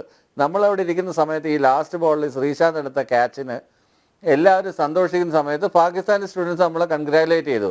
അതേ സമയത്ത് ഈ ബംഗ്ലാദേശി സ്റ്റുഡൻസ് ഭയങ്കര ഇറിറ്റേറ്റഡ് ആയിട്ട് വയലൻ്റ് ആയിട്ട് കസേരയൊക്കെ തല്ലി പൊട്ടിച്ചിട്ട് ഇവർ ഇറങ്ങി പോവുക ചെയ്തത്. അപ്പോൾ ഞാൻ അത്ഭുതപ്പെട്ടു. നമ്മളുടെ രാജ്യത്തിൻ്റെ സഹായത്തോടു കൂടി സ്വതന്ത്രമായ രാജ്യത്തിലെ ആളുകൾക്ക് ഇത്രയധികം ഇന്ത്യയോട് പക എങ്ങനെ വന്നു എന്നുള്ളൊരു ചോദ്യം ഞാൻ ആ വർഷങ്ങളിൽ ചോദിച്ചിട്ടുള്ളതാണ്. എന്നോട് തന്നെ ചോദിച്ചിട്ടുണ്ട്, എന്തുകൊണ്ടാണ് ഇങ്ങനെ സംഭവിക്കുന്നത് എന്നുള്ള ചോദ്യം. ആ ഒരു കാര്യത്തിൽ ഞാൻ പൂർണ്ണമായിട്ട് അംഗീകരിക്കുന്നത്. എനിക്കും ഇതേ അനുഭവം തന്നെ എനിക്ക് ഉണ്ടായിട്ടുണ്ട്. സെയിം ഇതേ ക്രിക്കറ്റ് മാച്ച് വേറൊരു രാജ്യത്ത് എന്നേ ഉള്ളൂ വ്യത്യാസം. I was in Malaysia during the time. അപ്പോൾ ഞാനത് സാങ്കേതിക ഇത് പറഞ്ഞു വന്നപ്പോൾ ഇത് പറഞ്ഞതേ ഉള്ളൂ. അതുകൊണ്ട് ജീനോസൈഡുകൾ എവിടെ നടന്നാലും അതിനിപ്പം എത്നിക് വയലൻസ് എന്ന് പറഞ്ഞാലും, എത്നിക് ക്ലെൻസിങ് എന്ന് പറഞ്ഞാലും, ട്രൈബൽ വാർഫെയർ എന്ന് പറഞ്ഞാലും, ട്രൈബൽ കില്ലിംഗ് എന്ന് പറഞ്ഞാലും, ഞാനിപ്പം ആസാമിൽ പോയപ്പോഴത്തേക്കും ആസാമിൽ ആദ്യമേ എന്നോട് ചോദിച്ചത് are you coming from India എന്നാണ് എന്നോട് ചോദിച്ചത്. ആസാമിൽ ചെന്നപ്പോൾ എൻ്റെ ആദ്യത്തെ അനുഭവം are you coming from India. അപ്പോൾ അത്രമാത്രം സെപ്പറേറ്റഡ് ആണ് നോർത്ത് ഈസ്റ്റ് സ്റ്റേറ്റ് ഇന്ത്യ ആയിട്ടെന്നുള്ള കാര്യം എനിക്ക് അന്നേരം ഉണ്ടാകുന്ന ബോധ്യമാണ്. അപ്പം ഈ രീതിയിലൂടെ അവിടെ കടന്നു കയറി ആ രാജ്യങ്ങളിൽ ആ സംസ്ഥാനങ്ങളിലൊക്കെ ഒരു വിഭജനത്തിൻ്റെ വടുക്കൾ പാകാൻ വേണ്ടിയിട്ടുള്ള ശ്രമത്തിൻ്റെ ഭാഗമായിട്ടാണ് ഈ ട്രൈബൽ വാർഫെയർ, ഈ ട്രൈബൽ കോൺഫ്ലിക്റ്റുകൾ അതിനകത്ത് നടത്തുന്ന, നേരത്തെ കേണൽ പറഞ്ഞ കണക്കുള്ള ആയുധങ്ങൾ കൊടുക്കുന്നത്, മറ്റു രാജ്യങ്ങൾ ആയുധങ്ങൾ കൊടുക്കുന്നത്, അങ്ങനെയുള്ളൊരു സെപ്പറേറ്റിസ്റ്റ് ശക്തികളെ നമുക്ക് ഇപ്പോൾ ഈ ഈസ്റ്റേൺ ഫ്രണ്ടിൽ അൺട്രസ്റ്റ് ഉണ്ടാക്കുക, അതുപോലെ തന്നെ ഇത്തരം സെക്ടേറിയനിസം പ്രോത്സാഹിപ്പിക്കുക, ഇതൊക്കെയാണ് ഡ്രാഗന്റെ പ്രധാനപ്പെട്ട തന്ത്രം. അതുകൊണ്ടാണ് അവർ അരുണാചൽ പ്രദേശിലൂടെ കടന്നു കയറാൻ ശ്രമിക്കുന്നത്. ഇത് ഇന്ത്യയിലെ ഭരണാധികാരികൾ തിരിച്ചറിയുകയും നമ്മൾക്കൊരു പരിധി കഴിയുന്നതിന് മുമ്പിലെ തന്നെ ഇത്തരം കാര്യങ്ങളിൽ അന്താരാഷ്ട്ര ശ്രദ്ധ കൊണ്ടുവരാനായിട്ട് ശ്രമം നടത്തുകയും ചെയ്തില്ലെങ്കിൽ രാജ്യത്തിന്റെ അഖണ്ഡതയെ തന്നെ, ഇപ്പോൾ ഇത് ബംഗ്ലാദേശിൽ സംഭവിച്ചു, നാളെ ഇന്ത്യയിലും ഇത് സംഭവിക്കാം. അതുകൊണ്ട് ഇപ്പം തസ്ലിമ നസ്രീൻ്റെ നോവലിലൊക്കെ നമ്മൾ നേരത്തെ വായിച്ചപ്പോൾ ഇത് ഫിക്ഷൻ എന്നൊക്കെ ഞാൻ ഒരു പരിധി വരെയൊക്കെ കരുതിയതാണ്. പക്ഷേ യാഥാർത്ഥ്യമാണെന്നുള്ള കാര്യം ബോധ്യമായി വരുന്നുണ്ട്. പക്ഷേ അതുകൊണ്ട് മറ്റ് മതവാദ സംഘടനകളെ ഒന്നും നമുക്ക് പ്രോത്സാഹിപ്പിക്കാൻ പറ്റത്തില്ല. മതവാദ സംഘടനകൾ എന്ത് തന്നെയാണെങ്കിലും അതിനെല്ലാം ഒരുപോലെ തന്നെ എതിർക്കപ്പെടേണ്ടത് തന്നെയാണെന്നാണ് എൻ്റെ പക്ഷം. അതുകൊണ്ടാണ് ഞാൻ അങ്ങനെ പറഞ്ഞത്. അല്ലാതെ ഒരാളെ ടാർണിഷ് ചെയ്യാനോ ഒരു സംഘടനയെ ടാർണിഷ് ചെയ്യാനോ അങ്ങനെ ഒരു സ്റ്റാൻഡ് ഞാൻ എടുത്തതല്ല. കാര്യം അവരെത്ര വലിയ സോഫ്റ്റ് ആയിട്ടുള്ള ആളുകളല്ല എന്ന് ഞാൻ ഇപ്പോഴും അടിവരയിട്ട് പറയുന്നു. അവർക്ക് അങ്ങനെ ഒരു സ്വഭാവം ഉണ്ട് എന്നുള്ളത് വാസ്തവം തന്നെയാണ്. ഉണ്ടാവുമെന്ന് തന്നെ ആയിരിക്കാം. കേണൽ ടിനി, ഇന്ത്യയുടെ റോൾ എന്താണ് ഇനിയിപ്പോൾ ഈ ഒരു വിഷയത്തിൽ? ഇപ്പോൾ പ്രധാനമന്ത്രി നരേന്ദ്രമോദി കയ്യും കെട്ടി നോക്കിയിരിക്കുകയാണെന്നുള്ള ആക്ഷേപമാണ് കോൺഗ്രസ് ഉന്നയിക്കുന്നത്. നോക്കൂ, ബ്രിട്ടീഷ് പാർലമെൻറ്റിൽ പോലും ഈ വിഷയത്തിൽ എന്താണ് ബ്രിട്ടൻ്റെ നിലപാട്, ഭരണകൂടത്തിൻ്റെ നിലപാട് എന്താണ് എന്ന് അറിയാൻ 2 MP ഇന്നലെ അവർ ആ വിഷയം ഉന്നയിച്ചു. കൃത്യമായിട്ട് അവിടെ പോലും ചർച്ച ചെയ്യപ്പെടുന്നു. പക്ഷേ ഇവിടുത്തെ പ്രതിപക്ഷം അറിയാലോ, ഈ വിഷയം പരാമർശിച്ചിട്ടേ ഇല്ല. അതേസമയം അവർ അദാനിയുടെ പുറകെ പോയി, അതുപോലെ സമ്പലിൻ്റെ പുറകെ പോയി. അത് നമ്മൾ കണ്ടതാണ്. ഇവിടെ ഇനി രീതിയിൽ ആയിരിക്കും വിഷയത്തിൽ എന്താണ് താങ്കളുടെ പ്രതീക്ഷ? ശ്രീ അനിൽ, അങ്ങ് ബ്രിട്ടന്റെ കാര്യം പറഞ്ഞത് നന്നായി. കാരണം ഒക്ടോബർ 2022 അവിടുത്തെ പ്രൈം മിനിസ്റ്ററായിട്ട്, അന്നത്തെ പ്രൈം മിനിസ്റ്ററായിട്ട് ശ്രീ ഋഷി സുനാക്കും ഭാര്യയും അവിടുത്തെ ഇസ്കോണിൽ പോയി പ്രാർത്ഥിക്കുകയും വലിയ രീതിയിലുള്ള അവിടെ ഒരു പ്രാർത്ഥനയൊക്കെ നടത്തിയിരുന്നു. അപ്പൊ അങ്ങനെ അവരിൽ എന്തെങ്കിലും ഒരു ഫോൾട്ട് ഉണ്ട്, അല്ലെങ്കിൽ അവരൊരു മറ്റു രീതിയിലുള്ള സംഘടനയാണെങ്കിൽ ഐ എം ഷുവർ ഒരു സിറ്റിംഗ് പ്രൈം മിനിസ്റ്റർ, അതും UK പോലത്തുള്ള രാജ്യത്തിൽ ഒരിക്കലും അവിടെ പോവില്ല. അതുകൊണ്ട് ആ ഒരു പോയിന്റ് ഞാൻ അവിടെ വിടുകയാണ്. ഇനി ഭാരതം എന്തൊക്കെയാണ് ചെയ്യാൻ സാധിക്കുക, അല്ലെങ്കിൽ ഭാരതം എന്തൊക്കെയാണ് ചെയ്യേണ്ടുള്ളത് എന്നുള്ള ചോദ്യത്തിന് ഇപ്പോഴത്തെ അവസ്ഥ വെച്ചിട്ട് ഡെഫിനറ്റ്ലി അത് ഒരു ഫ്ലക്സിലാണ്. അതായത് സിറ്റുവേഷൻ കുറച്ചുകൂടെ ക്ലാരിറ്റി വരേണ്ട ഒരു അവസ്ഥയുണ്ട്. കാരണം ഇപ്പം അവിടുത്തെ മുഹമ്മദ് യൂനിസ് ആണെങ്കിൽ ഒരു കെയർ ടേക്കർ പ്രൈം മിനിസ്റ്റർ ആണ്, അല്ലെങ്കിൽ കെയർ ടേക്കർ അഡ്മിനിസ്ട്രേറ്റർ ആണ്. അദ്ദേഹം എത്ര നാൾ അങ്ങനെ കാണും എന്നുള്ളത് ഒരു ആർക്കും അറിയത്തില്ല. കാരണം അദ്ദേഹം ഓൾറെഡി ഒരു 85 വയസ്സാണ്. അടുത്ത ഇലക്ഷൻ വരെയാണ് അദ്ദേഹം കണ്ടിന്യൂ ചെയ്യണം എന്നുള്ള ഒരു ആഗ്രഹം അദ്ദേഹം പ്രകടിപ്പിച്ചതായിട്ട് ചില റിപ്പോർട്ട്സ് ഇങ്ങനെ വരുന്നുണ്ട്. അങ്ങനെയാണെങ്കിൽ 89 വയസ്സ് വരെയൊക്കെ അദ്ദേഹം പോകുമോ എന്നുള്ളൊരു ക്വസ്റ്റ്യൻ ഉണ്ട്. ഇപ്പം അവിടുത്തെ BNP, അവിടുത്തെ ഓപ്പോസിഷൻ പാർട്ടിയായിട്ട് ഇരിക്കുന്ന, അവർക്ക് ഇലക്ഷൻസ് കുറച്ചുകൂടെ മുന്നോട്ട് കൊണ്ടുവരണം എന്നുണ്ട്. ജമാഅത്ത് ഇസ്ലാമിയെ സംബന്ധിച്ചോളം അവരുടെ ഒരു ഒപ്പീനിയൻ അവരിപ്പം ഒരു ഇലക്ഷന് തയ്യാറല്ല, കുറച്ചും കൂടെ സമയം വേണം എന്നുള്ളതാണ്. ഷെയ്ഖ് ഹസീന ഇപ്പോഴും പ്രൈം മിനിസ്റ്റർ ആണ് എന്നുള്ള രീതിയിലാണ് അവർ പ്രസ്താവനകളും സ്റ്റേറ്റ്മെന്റ്സും ഒക്കെ തരുന്നത്. അവിടെയാണ് US പ്രസിഡന്റ് ഡൊണാൾഡ് ട്രംപ് വരുന്നതും. ജനുവരി 20 അദ്ദേഹം പ്രസിഡന്റ് ആവുമ്പം എന്തായിരിക്കും സ്ഥിതി എന്നുള്ളതും നമ്മൾ കാണേണ്ടിയിരിക്കുന്നു. കാരണം ഡൊണാൾഡ് ട്രംപ് വളരെ വ്യക്തമായിട്ട് അവിടെ നടക്കുന്ന ഈ മൈനോറിറ്റീസിന്റെ അഗേൻസ്റ്റ്, പ്രത്യേകിച്ച് ഹിന്ദുസും ക്രിസ്ത്യൻസിന്റെ അഗേൻസ്റ്റ് ആയി നടക്കുന്ന ആ ഒരു പ്രത്യേകിച്ച് ഹിന്ദുസ് എന്നുള്ള പേരെടുത്ത് തന്നെ അദ്ദേഹം പറഞ്ഞു അത് തെറ്റാണ്, അത് ശരിയല്ല എന്നുള്ള രീതിയിലേക്ക് അദ്ദേഹം വന്നു. ഇപ്പൊ തന്നെ ഈ ഒരു ചേഞ്ച്, ഷെയ്ഖ് ഹസീനെ അവിടുന്ന് മാറാനുള്ള ഒരു കാരണം നേരത്തെ ശ്രീ ശങ്കുട്ടി ദാസ് പറഞ്ഞ പോലെ US ഒരു ഡീപ് സ്റ്റേറ്റിന്റെ ഒരു ഇൻവോൾവ്മെന്റ് അവിടെ ഉണ്ടായിരുന്നു. അത് കാരണം എന്തായാലും ശരി, ചൈനയുമായിട്ടുള്ള അടുപ്പമാണോ അതോ ഭാരതത്തിന് ഒരു ഡീസ്റ്റബിലൈസേഷനുള്ള കാരണം എന്തും ആയിക്കോട്ടെ, പക്ഷെ US ഒരു വ്യക്തമായിട്ടുള്ള ഒരു റോൾ ഉണ്ടായിരുന്നു. അതുകൊണ്ടാണ് ഇങ്ങനെ ഒരു പ്രക്ഷോഭം പോലെ, ഒരു സ്റ്റുഡന്റ് പ്രക്ഷോഭം വരെ അതിനൊരു കാരണം കിട്ടുകയും അതൊരു റെവല്യൂഷൻ എന്നുള്ള രീതിയിലേക്കുള്ള ഒരു പെർസെപ്ഷൻ ക്രിയേറ്റ് ചെയ്യാനുള്ള അവർക്ക് സക്സസ്ഫുൾ ആയത്. പക്ഷെ ഇനി ഡൊണാൾഡ് ട്രംപ് വരുമ്പം ആ രീതിയിലുള്ള സപ്പോർട്ട്, കാരണം ഇന്നും മാക്സിമം FDI, അതായത് ഫോറിൻ ഡയറക്റ്റ് ഇൻവെസ്റ്റ്മെന്റ് ബംഗ്ലാദേശിക്ക് വരുന്നത് US നിന്നാണ്. ട്രേഡ് ചൈനയിൽ നിന്നാണെങ്കിലും മിലിറ്ററി ഹാർഡ്വെയർ ചൈനയിൽ നിന്നാണെങ്കിലും US-ന്റെ വലിയൊരു റോൾ ഉണ്ട് അവിടുത്തെ എക്കോണമിയെ നിലനിർത്താൻ. അതുകൊണ്ട് തന്നെ ഭാരതത്തിന് ഒരു റോൾ ഉണ്ട്. അപ്പൊ തീർച്ചയായിട്ടും ഡൊണാൾഡ് ട്രംപ് വന്നു കഴിഞ്ഞാൽ നമുക്കൊരു മാറ്റം പ്രതീക്ഷിക്കാം. ബംഗ്ലാദേശിന്റെ ചരിത്രം നോക്കിക്കഴിഞ്ഞാൽ ഈ ഓരോ ഫേസ് അനുസരിച്ച്, അതായത് ഒരു പ്രോ ഇന്ത്യ വന്നു കഴിഞ്ഞാൽ പിന്നെ ഒരു ആന്റി ഇന്ത്യ വരും, ആന്റി ഇന്ത്യ വന്നു കഴിഞ്ഞാൽ ഒരു പ്രോ ഇന്ത്യ വരും. ഈ വരുന്നവരെല്ലാവരും മറ്റുള്ളവരെ തീർത്തും എത്രമാത്രം ഉപദ്രവിക്കാൻ പറ്റുമോ, എത്രമാത്രം ദ്രോഹം ചെയ്യാൻ പറ്റുമോ അതെല്ലാം അവർ ചെയ്യാറുണ്ട്. അതുകൊണ്ട് ഇപ്പം അവാമി ലീഗിന്റെ ആളുകൾക്കും ഈ ഒരു രീതിയിലുള്ള ഒരു തിരിച്ചടി കിട്ടുന്നുണ്ടെങ്കിൽ അത് അവരും ചെയ്തിട്ടുണ്ടായിരുന്നു എന്നും കൂടി നമ്മൾ മനസ്സിലാക്കണം. പക്ഷേ ഓവറോൾ ഒരു കോൺസ്റ്റന്റ് ആയിട്ടുള്ള ഫാക്ടേഴ്സ് അവിടുത്തെ മൈനോറിറ്റീസ് ആണ്. ആ മൈനോറിറ്റീസിനെ കറക്റ്റ് ആയിട്ട് ടാർഗറ്റ് ചെയ്തുകൊണ്ട് പോകുന്നത് ജമാഅത്താണ്. ആ മൈനോറിറ്റീസിൽ ഏറ്റവും വലിയൊരു ഭൂരിപക്ഷം എന്നുള്ള നിലയിൽ ഹിന്ദുസ് ഉണ്ട്. പക്ഷെ ക്രിസ്ത്യൻസും മറ്റ് വിഭാഗം ഒരു 50ഓളം ഒരു നോൺ എൻറ്റിറ്റീസ് എന്നുള്ള ഒരു ട്രൈബ്സ് പോലത്തെ കാര്യങ്ങളുണ്ട്. നേരത്തെ ഷിയാരി ഹുസൈൻ പാകിസ്ഥാനിന്റെ കാര്യം പറഞ്ഞ പോലെ അവിടുത്തെ അഹമ്മദിയാസിനെ പോലെ ഇവിടെയും കുറെ ആളുകളുണ്ട്, ഇൻക്ലൂഡിങ് ചക്മാസ് എന്നൊക്കെ പറഞ്ഞിട്ടുള്ള അവിടെയൊക്കെ വരുന്ന റെഫ്യൂജീസ്. അവരെയൊക്കെ വലിയ രീതിയിലുള്ള ഒരു പ്രശ്നം അവിടെ ഉണ്ട്. അപ്പം ഇനി ഭാരതത്തിനെ സംബന്ധിച്ചോളം എനിക്ക് തോന്നുന്നു ഒരു വെയിറ്റ് ആൻഡ് വാച്ച് പോളിസി ആയിരിക്കും ആദ്യം ചെയ്യുക. രണ്ടാമതായിട്ട് ഓൾറെഡി നമ്മളെ രീതിയിൽ എനിക്ക് തോന്നുന്നു നമ്മുടെ ഫ്ലൈറ്റ്സ് ഒക്കെ കുറെ അവിടുന്ന് വരുന്ന ഒക്കെ കുറഞ്ഞിട്ടുണ്ട്. ഓൾമോസ്റ്റ് 50% ഫ്ലൈറ്റ്സ് നമ്മൾ നേരത്തെ എത്രമാത്രം പോകുന്നു അത്രയും കുറഞ്ഞിട്ടുണ്ട്. ബംഗ്ലാദേശിൽ നിന്ന് ധാരാളം ആളുകൾ ചികിത്സയ്ക്കായിട്ട് കൽക്കട്ടയും മറ്റു സ്ഥലത്തും ഒക്കെ വരുമായിരുന്നു. കൽക്കട്ടയിലൊക്കെ ഹോസ്പിറ്റൽസ് വളരെ ഓൾദോ അതിനകത്ത് എത്രമാത്രം മൊറാലിറ്റി ഉണ്ട് എന്നൊക്കെ നമുക്ക് ചർച്ച ചെയ്യാം. പക്ഷെ അവിടുത്തെ ഹോസ്പിറ്റൽസ് ഒക്കെ അങ്ങനത്തെ ഉള്ള ട്രീറ്റ്മെന്റ് ഞങ്ങൾ താല്പര്യമില്ല എന്നുള്ള രീതിയിലേക്കുള്ള സ്റ്റേറ്റ്മെന്റ്സ് വന്നു. പബ്ലിക് ഒപ്പീനിയൻ വലിയ രീതിയിലേക്ക് ഇപ്പൊ ബംഗ്ലാദേശിന്റെ അഗേൻസ്റ്റ് ആയിട്ടുണ്ട്. അതിന്റെ ഒരു മാനിഫെസ്റ്റേഷൻ ആണ് നമ്മൾ ത്രിപുരയിൽ കണ്ടത്. അവിടുത്തെ എംബസിക്ക് അഗേൻസ്റ്റ് ആയിട്ടുള്ള അല്ലെങ്കിൽ കോൺസുലേറ്റിന് അഗേൻസ്റ്റ് ആയിട്ടുള്ള ഒരു അറ്റാക്ക് നടന്നു. ഇനി ട്രേഡിനെ സംബന്ധിച്ചോളം എനിക്ക് തോന്നുന്നു ബോർഡർ സ്റ്റേറ്റ്സിൽ കുറെ സ്റ്റേറ്റ്സ് ഓൾറെഡി പറഞ്ഞു ബംഗ്ലാദേശുമായിട്ടുള്ള ട്രേഡ് കുറയ്ക്കുമെന്നൊക്കെ ഉള്ള. അപ്പം എനിക്ക് തോന്നുന്നു എല്ലാം കൂടെ ചേർന്നിട്ടുള്ളതായിരിക്കും ഒരു പ്രവർത്തനമായിരിക്കും. അതിനകത്ത് കൂടുതലും ഇന്റലിജൻസ് ഏജൻസീസ് വെച്ച് ഭാരതത്തിന്റെ അവിടുത്തെ സ്വാധീനം തിരിച്ചു പിടിക്കാനുള്ള ഒരു ശ്രമം ഓൾറെഡി സ്റ്റാർട്ട് ആയിട്ടുണ്ട്. അത് ചെയ്തിരിക്കും. കാരണം ഈ കളി ചൈനയ്ക്ക് മാത്രമല്ല, പാകിസ്ഥാനിന് മാത്രമല്ല, ഭാരതത്തിനും കളിക്കാൻ അറിയാം. അത് മുമ്പ് കളിച്ചിട്ടുമുണ്ട്, 71 കാണിച്ചു കൊടുത്തിട്ടുമുണ്ട്. അത് ഇനിയും നമുക്ക് അങ്ങനത്തെ ഐ എം വെരി ഷുവർ ഭാരതത്തിന്റെ ഏറ്റവും മുകളിൽ ഇരിക്കുന്ന ആളുകൾ ഇതൊക്കെ ഹാൻഡിൽ ചെയ്യാൻ അറിയാവുന്ന ആളുകൾ എന്നാണ്. അവർക്കും ഈ ആരും പഠിപ്പിച്ചു കൊടുക്കേണ്ട എന്തൊക്കെയാണ് ചെയ്യേണ്ടത്, എങ്ങനെയാണ് ചെയ്യേണ്ടതെന്ന് ഒരു സമയം കഴിയുമ്പോൾ എനിക്ക് തോന്നുന്നു ഡെഫിനറ്റ്ലി ഒരു മാറ്റം അവിടെയും കാണും. നമ്മൾ ഇതേപോലത്തെ മാറ്റം മാൽദീവ്സിലൊക്കെ കണ്ടതാണ്. അപ്പൊ എനിക്ക് തീർച്ചയായിട്ടും ഞാനൊരു ഓപ്റ്റിമിസ്റ്റ് ആണ്. എനിക്ക് തോന്നുന്നു ബംഗ്ലാദേശിലും വരും ദിവസങ്ങളിൽ ഒരു മാറ്റം വരും. അതിന് ഏത് രീതിയിലായിരിക്കും, സാമദാന ദണ്ഡഭേദം എന്ന് പറയുന്ന പോലെ ഏത് രീതിയിലായാലും ശരി തീർച്ചയായിട്ടും ഭാരതം അത് നേടും തന്നെയാണ് എന്റെ വിശ്വാസം. യെസ് ആരിഫ്, വരും ദിവസങ്ങളിൽ ഇത് ഏത് ഇവോൾവ് ചെയ്യും, എങ്ങനെയാകും കൾമിനേഷൻ?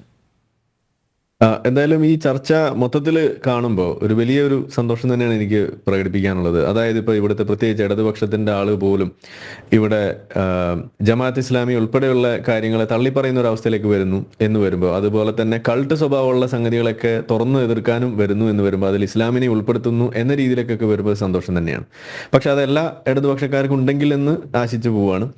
ഇനി ഇവിടെ ഈ ഒരു വിഷയത്തിൽ ഇന്ത്യ ഇടപെടുന്ന സമയത്ത് സ്വാഭാവികമായിട്ടും അതിനകത്തൊരു നാഷണൽ ഇൻട്രസ്റ്റ് പ്രൊട്ടക്ട് ചെയ്യപ്പെടണം. അതുകൂടാതെ ആ ഒരു റീജിയണൽ സ്റ്റെബിലിറ്റി നമ്മളിവിടെ ഉറപ്പാക്കേണ്ടതുണ്ട്.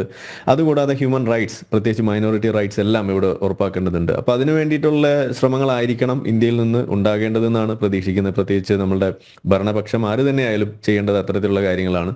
അപ്പോൾ അതിൽ പ്രധാനമായിട്ട് ഇപ്പോൾ ചൈനയിൽ നിന്നും അതുപോലെ പാകിസ്ഥാനിൽ നിന്നുള്ള വിഷയങ്ങൾ കാണുമ്പോൾ, ചൈനയിൽ നിന്നും ഒരു പണം ഇറക്കിക്കൊണ്ടല്ല, ഇൻവെസ്റ്റ്മെന്റ്സ് നടത്തിക്കൊണ്ട് രാജ്യങ്ങൾ വരുതിയിലാക്കുന്ന ഒരു രീതിയാണെന്നുണ്ടെങ്കിൽ, പാകിസ്ഥാനിൽ നിന്നുള്ള രീതി എന്ന് പറയുമ്പോൾ അവിടെ മതം ഇറക്കിയിട്ടുള്ള രീതിയാണ്. ഇത് രണ്ടും ഒരേപോലെ നേരിടേണ്ട ബാധ്യത ഇന്ത്യക്കുണ്ട് എന്നും കൂടി വരുന്നു. പിന്നെ അതിലൊരു കാര്യം പ്രധാനമായിട്ട് ഇന്ത്യക്ക് വലിയൊരു പങ്ക് ഈ റീജിയണൽ സ്റ്റെബിലിറ്റി ഉണ്ടാക്കുന്നതിൽ വഹിക്കാൻ കഴിയുമെന്നാണ് വിചാരിക്കുന്നത്. കാരണം നമ്മളുടെ രാജ്യം ഒരു വളരെ ബഹുസ്വരമായിട്ട് നിലനിൽക്കുന്ന ഒരു രാജ്യമായതുകൊണ്ടും മറ്റ് ബോർഡർ സ്റ്റേറ്റ്സ് അല്ലെങ്കിൽ കൺട്രീസ് എന്നുള്ള രീതിയിൽ പാകിസ്ഥാനായാലും ബംഗ്ലാദേശ് ആയാലും വളരെ തീവ്രമായ ജമാഅത്ത് ഇസ്ലാമിയുടെ ആശയങ്ങൾ കൊണ്ടു നടക്കുകയും എപ്പോൾ വേണമെങ്കിലും പൊട്ടാമെന്നുള്ള രീതിയിലുള്ള ഇസ്ലാമിക തീവ്രവാദത്തിന്റെ കേന്ദ്രങ്ങളായിട്ട് നിലകൊള്ളുകയും ചെയ്യുന്നത് ആയതുകൊണ്ട് അതിനെ ന്യൂട്രലൈസ് ചെയ്യാനുള്ള പങ്കും അതിനുള്ള സപ്പോർട്ടും അത് ഇന്റേണലി അത് ഐഡന്റിഫൈ ചെയ്ത് അവർക്ക് കൊടുക്കാനുള്ള ഒരു ബാധ്യത കൂടി ഇന്ത്യ ചെയ്ത് ഒരു ലോങ് ടേം ഇതിൽ കണ്ടാൽ നമ്മുടെ ബോർഡേഴ്സ് നമുക്ക് ഈ കലാപത്തിൽ നിന്നും രക്ഷിച്ച് അതിനെ കുറച്ചുകൊണ്ട് വന്ന് നമ്മളുടെ സ്റ്റെബിലിറ്റി ഉറപ്പാക്കാൻ കഴിയും തന്നെയാണ് വിചാരിക്കുന്നത്. അതിനൊക്കെ ഉള്ളൊരു തിരിച്ചറിവുണ്ടാവേണ്ട കാലം ആയിട്ടാണ് ഇത്